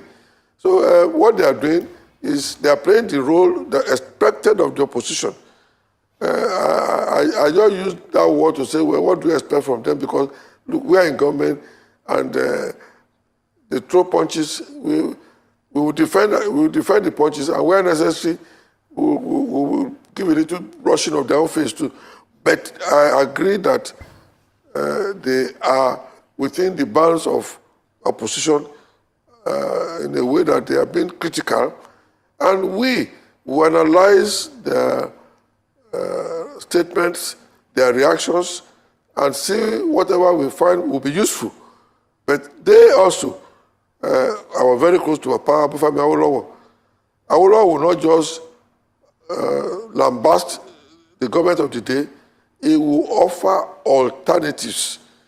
So I expect the PDP and the Labour Party to continue to engage us, as you said, robustly, but they themselves, if they want to be honest with themselves, should now give alternative to the policies that we may be executing. All right, fair point there in terms of giving alternatives to the policies that the ruling party is executing. But I'd like to take you back to your statement about the fact that even your grandson, as young as he is aware of the acute hardship faced by the Nigerian people. And you said that he posed the question to the president and the president responded with some of the things he planned to do. We heard we heard the people in the background, the market men and women, when the president's convoy was going to the Jumat prayer just before the new year, saying, Ibin Bawa, which translates to, we are hungry. And we heard chants around that. Usually, when the president is in his own domain, you would hear chants of, praises and welcome. But the people couldn't hold back their hunger, their thoughts. And just the simple fact, people are hungry. They want to get out of this situation they're in. As an elder statesman, what would you advise the president going forward? What are some key things he must put in place to at least alleviate the sufferings of the people, despite some of the necessary policies he's had to make in order to move the nation forward? I wouldn't advise the president via a rise, of course, because I have access, as I told you. I had just on Christmas Day, even though it was Christmas Day, I had quality engagement and discussions with him. Yes, there is hardship, there are problems. We expected it because as of the time that President Bola Tinubu assumed office, there was not a single allocation for oil subsidy. The previous administration did not allocate a kobo for 1st of June, for 30th of May, for oil subsidy. What else do you expect from President Tinubu when he cannot go outside the act? The law is there, not one kobo allocation. He had no choice than to pronounce the removal of subsidy because he will have breached the law immediately he was sworn in if he continued with the subsidy because no allocation in the budget for fuel subsidy. And naturally, the multiplier effect of oil subsidy started immediately. It is a common sense. I don't have to be an economist. The cost of transportation shot up by almost 500 to 1,000%. And that naturally will affect even food products, will affect every aspect of our life, will affect movement. will affect workers going to work. Somebody who will spend maybe 50 naira to and fro from work will now be spending 1,000 naira. That affects the pocket of the individual. This I know very well. And I'm aware that the removal of subsidy has affected every aspect of our lives. And there's no segmentation. Both the rich and the poor are feeling it. Even in the private sector, I keep talking to the big players in the industry. They are feeling the pain of the exchange rate. These are policies that President Tinubu had no choice. But one thing you can say about him is that he exhibited great courage. Great courage, I would say, to have taken such very painful, very hard decisions. And the reaction that we are talking about, even when he was going for Jumata, naturally, we don't expect people to hail the government in every aspect. You hear, and then you go back home and rearrange things and be conscious of the situation on the ground. So I agree with you. But what would have been the alternative? We were virtually subsidizing the economy of all our neighboring countries. Smuggling was thriving heavily. The past administration was borrowing heavily to pay salaries. They didn't have even room for 1 kobo for capital development. Must we continue in that way? Okay. That we are borrowing money. Okay, sir. To run recurrent expenditure. Okay, sir. But a lot of people argue with you that this idea to tout Tinubu as a hero, President Tinubu as a hero for removing subsidy, it's not working because we are still paying subsidies. Even some have argued, probably here at a lesser amount, but there's still subsidy on petrol. When you look at it, and that smuggling you're still talking about still goes on. Our neighboring countries are still tapping from our oil because we still have one of the cheapest oil compared to some other countries. Secondly, you talked about borrowing, sir. We are still borrowing heavily. Between the 6 months threshold or 7 months that he's been there, he spent 7.9 trillion. 7.3 trillion that he's now going to, the National Assembly to help him securitize for ways and means. That's money printed. So we are still borrowing heavily. And in fact, he just put another loan request of over 7 billion, another 100 million euros. So all the things we so-called claim that he has done, they have not worked. That's the argument a lot of people put, that he didn't think through before removing subsidy. And my last question would be, if you are to rate President Tinubu's administration in 7 months, what score would you give it over 10? I won't come out into public and start rating. You see, you rate based on facts and figures. What you have raised, for example, the issue of still borrowing. When the treasury is empty, when the previous administration was borrowing to pay salary, and you got in, the whole place is empty. What else can you do other than, in the meantime, starting for now, you have to borrow to fill the gap? That does not mean that the culture of borrowing will go on forever and ever. It's only 7 months in office now. So that's my first reaction. You've met an empty treasury. There was nowhere to turn to other than to still engage in a little bit of borrowing. But after the first year in office, the whole thing will be reviewed and we'll see our way through. So talking of still borrowing, when your pocket is empty, you have to go to your bank to show you up for some time.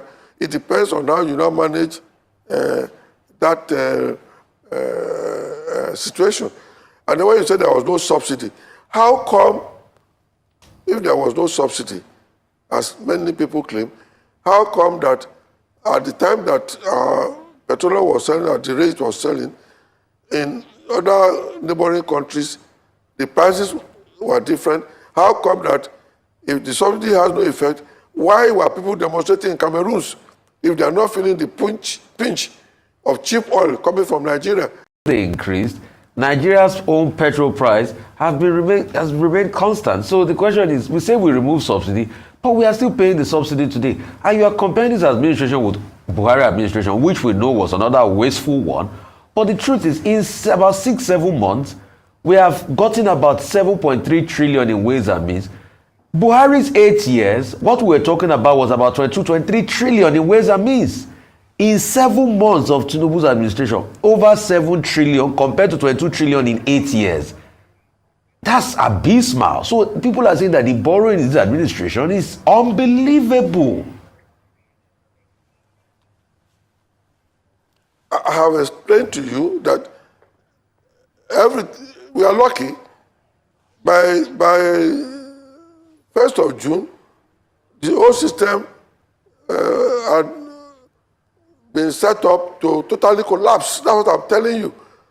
If we didn't go the way the government had to go, okay, take for example, let me give you one thing I discussed with him on Christmas Day. I can reveal that. In the issue of foreign exchange, do you know that we Nigerians are also not helping? The amount of money out of the system, me as a grassroots person, as a journalist, and you know my area is investigative journalism, even ordinary drivers, ordinary vulcanizer, they are changing their little naira to 50 naira, they'll keep the $20 at home, $50 at home. You see, the confidence that everybody lost before Tinubu came in spilled over into his administration. I've had to tell him, I said, look, Mr. President, can you do something? The amount of money out of the system is enormous. What can you do to encourage people? I even told him, go as far as saying, well, look, ICPC, EFCC, stop querying source of fund. Let them bring all this money that they are high. Even the scarcity of naira. I told him, I said, some people are keeping, even the new naira note that was supposed to be in circulation, some people are keeping it, and they are selling it at event center, party centers. We Nigerians ourselves need to change our culture. I can tell you, he is in pain. And when we talk to him, I can see the pain in him. So you see, as I said, it's only 7 months. Let's try a little bit more. Maybe by the time it's a year or so, like Wole Soyinka said, we will do a massive review of the whole thing. Well, Chief, let's talk about the subnationals. You've been governor twice. In the report submitted... This what? Sir? In the report submitted by the... You said, let's talk about what? The state governments, because we've been focusing on Tinubu and the federal government. Yeah. Now, the National Bureau of Statistics, in its Q3 third quarter report on capital importation, the flow of foreign direct investment into Nigeria, reported that 27 states of the Federation recorded 0 FDI. In 2022, it was 28 states. This year, MBS tells us, okay, Abia has been able to move out of that bracket because it has attracted investment. Why is it that our state governments are not centers of productivity? They just go to Abuja every month to go and collect their share of a federation account. As a former governor, what do you think we can do to make these state governments, these states productive? Considering the fact that Nigeria is blessed with resources everywhere, is it this attraction of federal allocation that is making many of our states unproductive? I agree with you. As a former governor, I'm amazed about the size of government in the states. I'm amazed at the cost of governance in the state.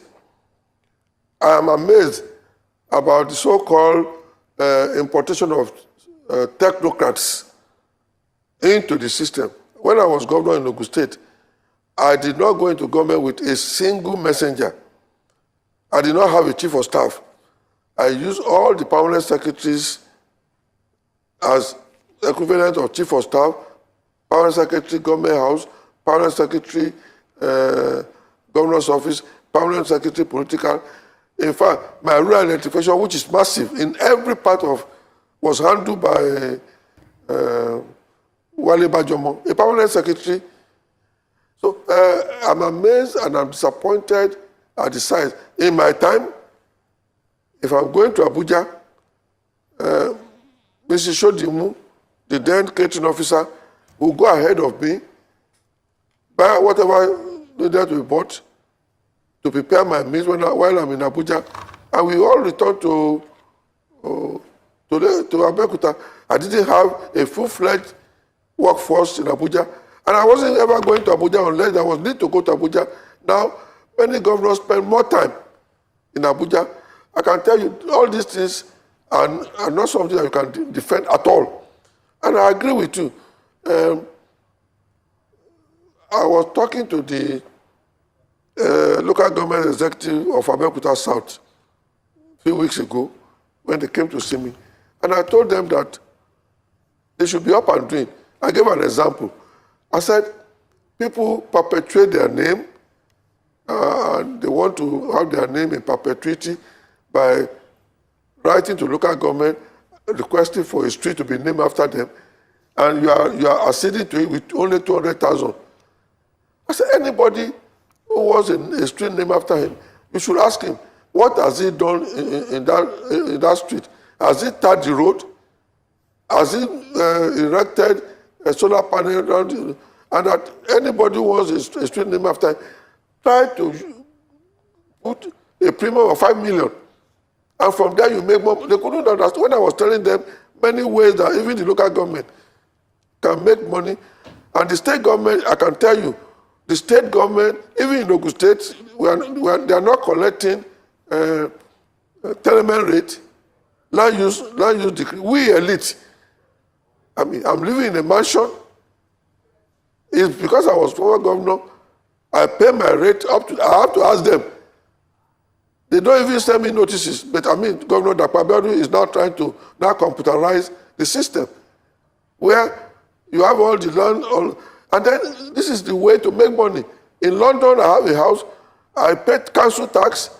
Demand is always the demand from me. There are many ways state government, all those of can make money. All those of us building mansions in Southeast, mansions in many parts of the country, we should be made to pay tenement rate, ground rent, and everything. So I can tell you the state government need to be up and doing in a way that even we, the elites, who are just changing government, are dealt with. All right, thank you very much. I was just having a look at a review of your meeting with the president as the governors of the class of 99 in July last year, following the inauguration of President Bola Ahmed Tinubu. And some of the things former Governor Lucky Benedion said after the meeting was that you discussed unemployment, you discussed palliatives, you discussed electricity, and some of the things that the former governors, 1999, said we're looking forward to seeing during this administration. I'd like to talk about unemployment because that's another key area for this particular administration. We don't have the unemployment figures. Well, the figures released was using an adjusted rate and just looking at underemployment instead of unemployment in its whole. We've seen in the last year a rapid rate of what we call the Japa syndrome. And this is that many Nigerians, young ones, talented Nigerians, have gone abroad, migrated for better prospects at life. We need to contain that situation. Well, we also need to create jobs in this country. How would you rate this the situation of things in terms of unemployment, and what should we do going forward to ensure that not only are we able to create employment for the teeming Nigerian population, especially the young people, but also to create an enabling business environment for businesses to thrive in Nigeria? Yes, I see that as a major challenge, because I am aware many graduates, after going through course of studies, are frustrated. A graduate has no job, roaming around the street, having to do menial job, having to be working in hotels. It's not the kind of thing that I wish to see. When I was young, in those days, as soon as people come out of University of Ibadan, a car and a portfolio is waiting for them. In my day, when I came out of Methodist High School, with only school start, many jobs are waiting for me. The situation is not like that at the moment. That is a serious challenge. But you see, unfortunately, it's coming at a time when the exchange regime, intervention, and everything has affected even the private sector. The industrialists sourcing for foreign exchange for imported products for their factories are not increasing workforce. So let's wait for the major intervention, like I said, and hopefully, he told me he was going to sign a document. He told me on Christmas Day he was going to sign a document to encourage people not to continue to bury money in their houses, in their vault, under their bed. I think it's going to sign an executive order to encourage people to come out with funds. So all these things will take time. Even the private sector are not at the moment even increasing their workforce. And I'm sorry to say, it hurts me when I see people that migrate out of the country to what you call jackpot to other countries. I pity them because I know most of them are regretting going to this other country, because in those countries you hardly have a room for one kobo saving, because in all these so-called countries, tax rate, value-added tax on every product, everything is taxed. And in America, they allow you to spend all your money in advance, credit card. By the end of the month, you spend all your salary to clear the backlog, and then you start all over again. Okay. It's when they get there, they realize that they've gone into an impossible situation and they can't come back. So I will appeal to the young ones, at least our system in Africa helps. There is local insurance of a kind. I know how many of my old age people I take care of. So, as I said, it will also take time before we can engineer increase in employment. Okay, Aramosa. So, let me just quickly say this. You said that President Tinubu was a hero for removing subsidy. He took the bold decision. Would you also call Goodluck Jonathan a hero for removing subsidy many years ago, but your party kicked against him and all of you had a protest against him? And also, the second question will be about Nnamdi Kanu. What should be done as regards this Nnamdi Kanu situation and the Igbo question? And probably someday, the conversation about Igbo presidency. Don't the Igbos too have a right at presidency since they return to democracy?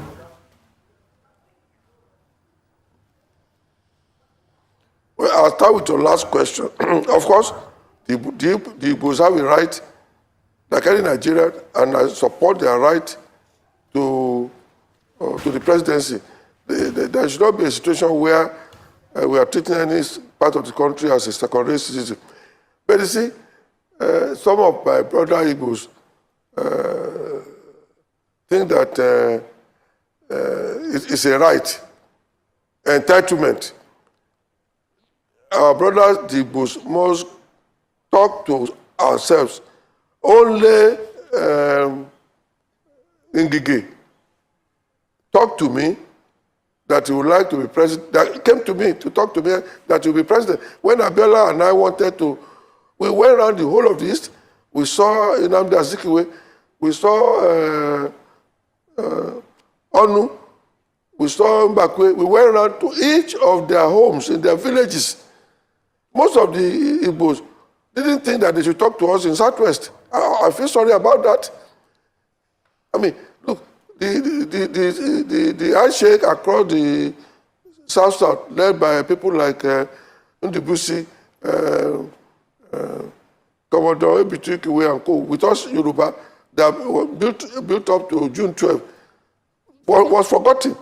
Two, you see, the tribalistic politics cannot help. Anybody who wants to be president of this country must recognize the other tribes. The kind of entitlement cannot give the Igbos the presidency. As for Nnamdi Kanu, I have not discussed it with the president, but I know that from what I have from other sources, he is asking the Attorney General, can he, as a president, interfere with court processes? Can he order the court to stop the processes? These are issues.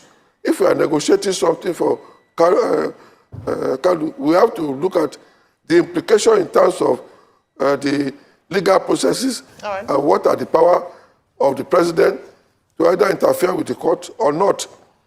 All right, going back to the first question, very quickly, sir, because of our time. Yeah. The first question I asked you, you called President Tinubu a hero for removing subsidy. Would you call Goodluck Jonathan a hero for removing subsidy? And why is it that when President Jonathan removed subsidy, your party then kicked against him? So he too is a hero, isn't it? Or is not a hero for removing subsidy then? At that time, the subsidy was minimal, and what we are saying then was that they should have tackled the corruption. Now, the corruption now continued and became bigger and bigger, and round tripping. People bringing, I mean, after Jonathan, a lot of events happened. Round tripping, bringing in vessels, and round tripping the vessels 4 or 5 times. So the corruption in the subsidy became higher. Before that was the situation between. I mean, of course, I respect Jonathan. He's a gentleman president. I respect him. All right, sir. Thank you very much for expressing your thoughts towards former President Goodluck Jonathan and, of course, your take on other issues in the economy under this administration of President Bola Ahmed Tinubu. We had there Remo SEGUN OSOBA, elder statesman and former governor of Ogun State.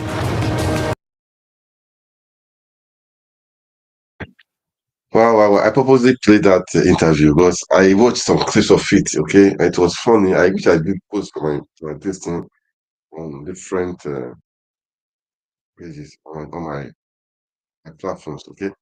Well, guys, I'm going to stop for here. Thank you for watching.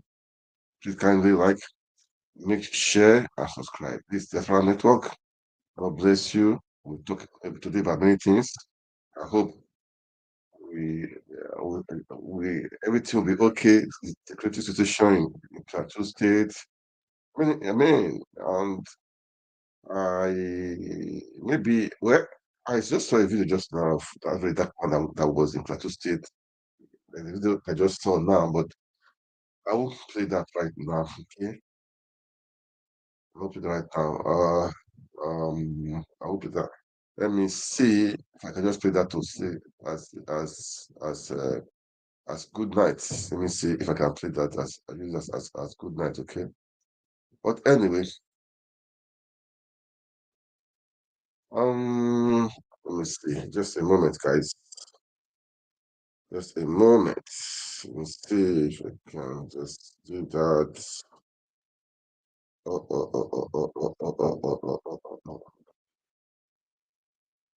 If I cannot play that, I'll call it a day. All the same, we really need to make Nigeria work again. Who will do it is you and I. There's another person that will do it. Don't wait for that person to do it. And maybe I'll put it here. I see it. If I don't see it, I'll let it be. Okay. All the same. All the same. All the same. All the same.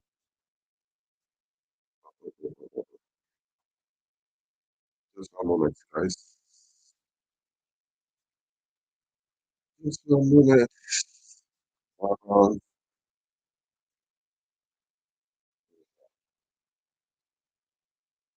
just look.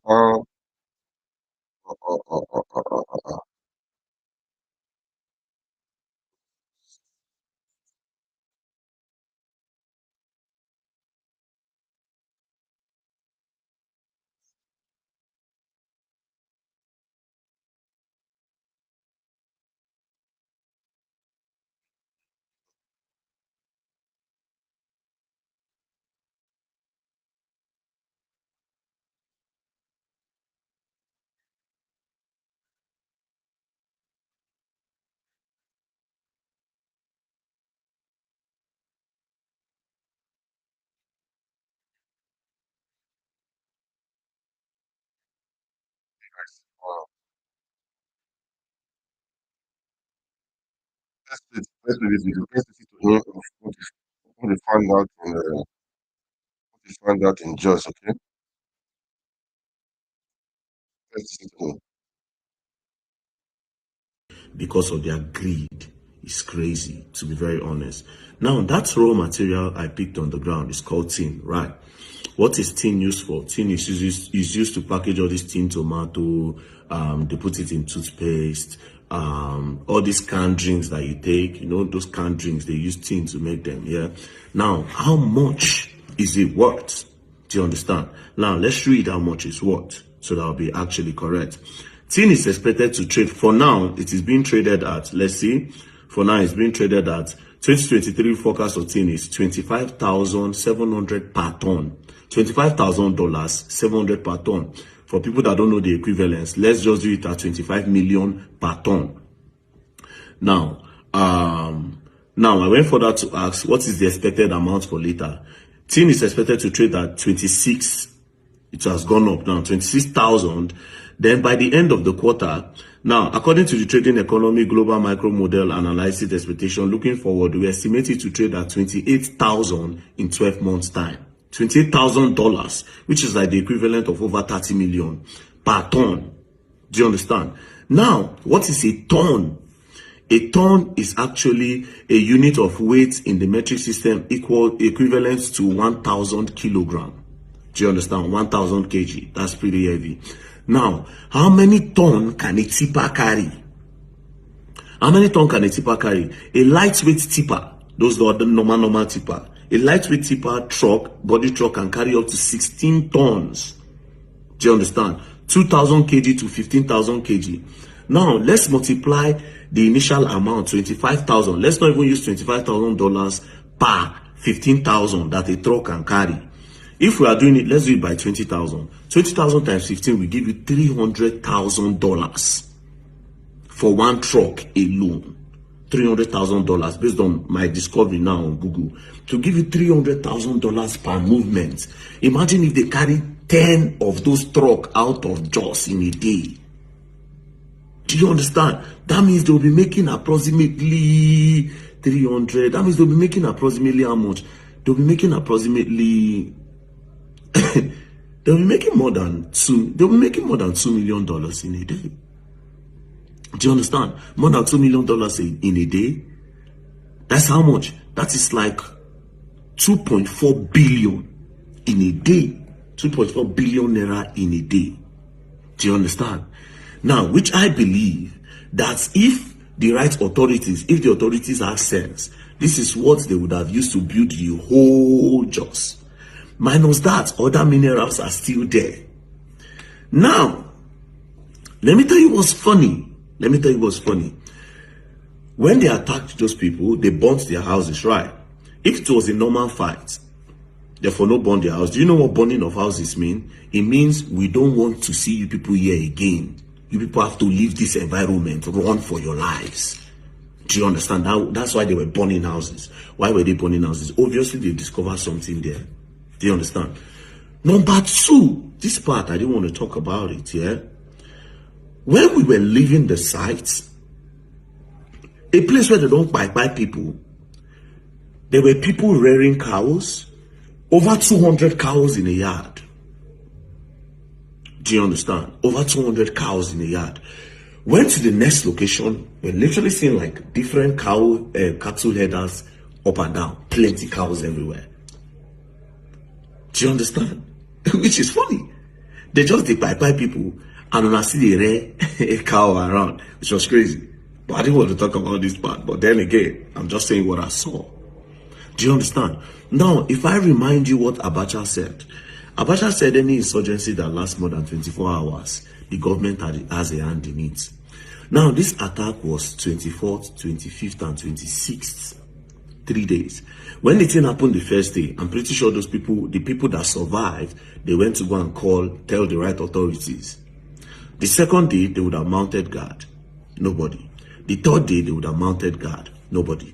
Now, this thing happened in 28 communities. But the one I went, 2 communities. Do you understand? Berkin Ladi and Bokos. Now, that Berkin Ladi is a drive. It's like 35 minutes drive from Bokos. But guess what? If you are climbing the mountain down, it's less than 10 minutes if you are using your leg. So basically, these people were about 500 people, estimatedly, because the pastor that survived said he saw about 150 people, if not more, that came to attack Bokos. Do you understand? So, Berkin Ladi own, which is a bigger community than Bokos. Abi, the village is way bigger than the initial one we went to. Do you understand? That means if 150 are going here, they need about 500 or 300 to go here. And these people are staying in a plain land. Where did all these people come from that they could not see? Do you understand?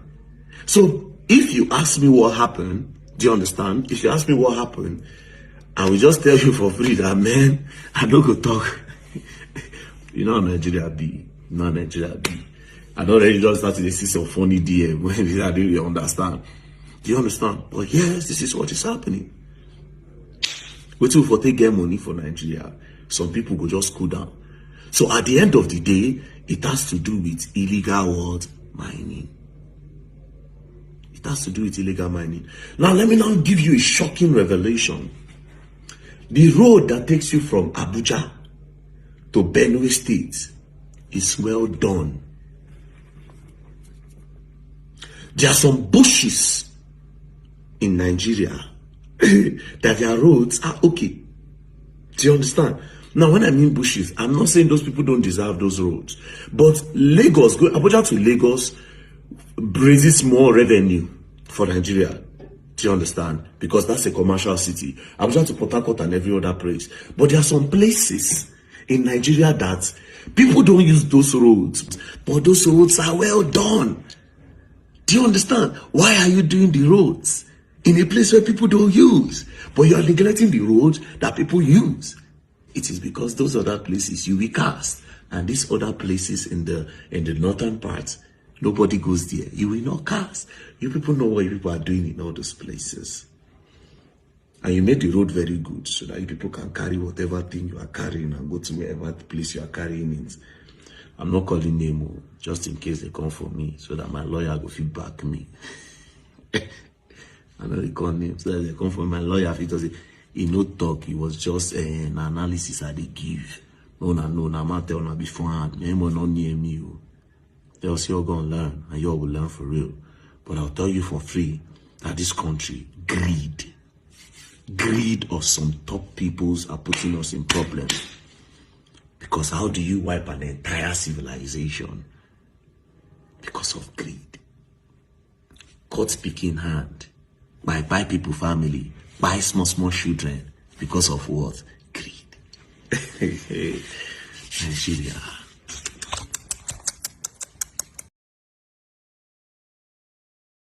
Wow. Well, guys, I'm going to stop for there. We pray for Nigeria, man. That's what I will say. Nigeria is a blessed country. Guys, keep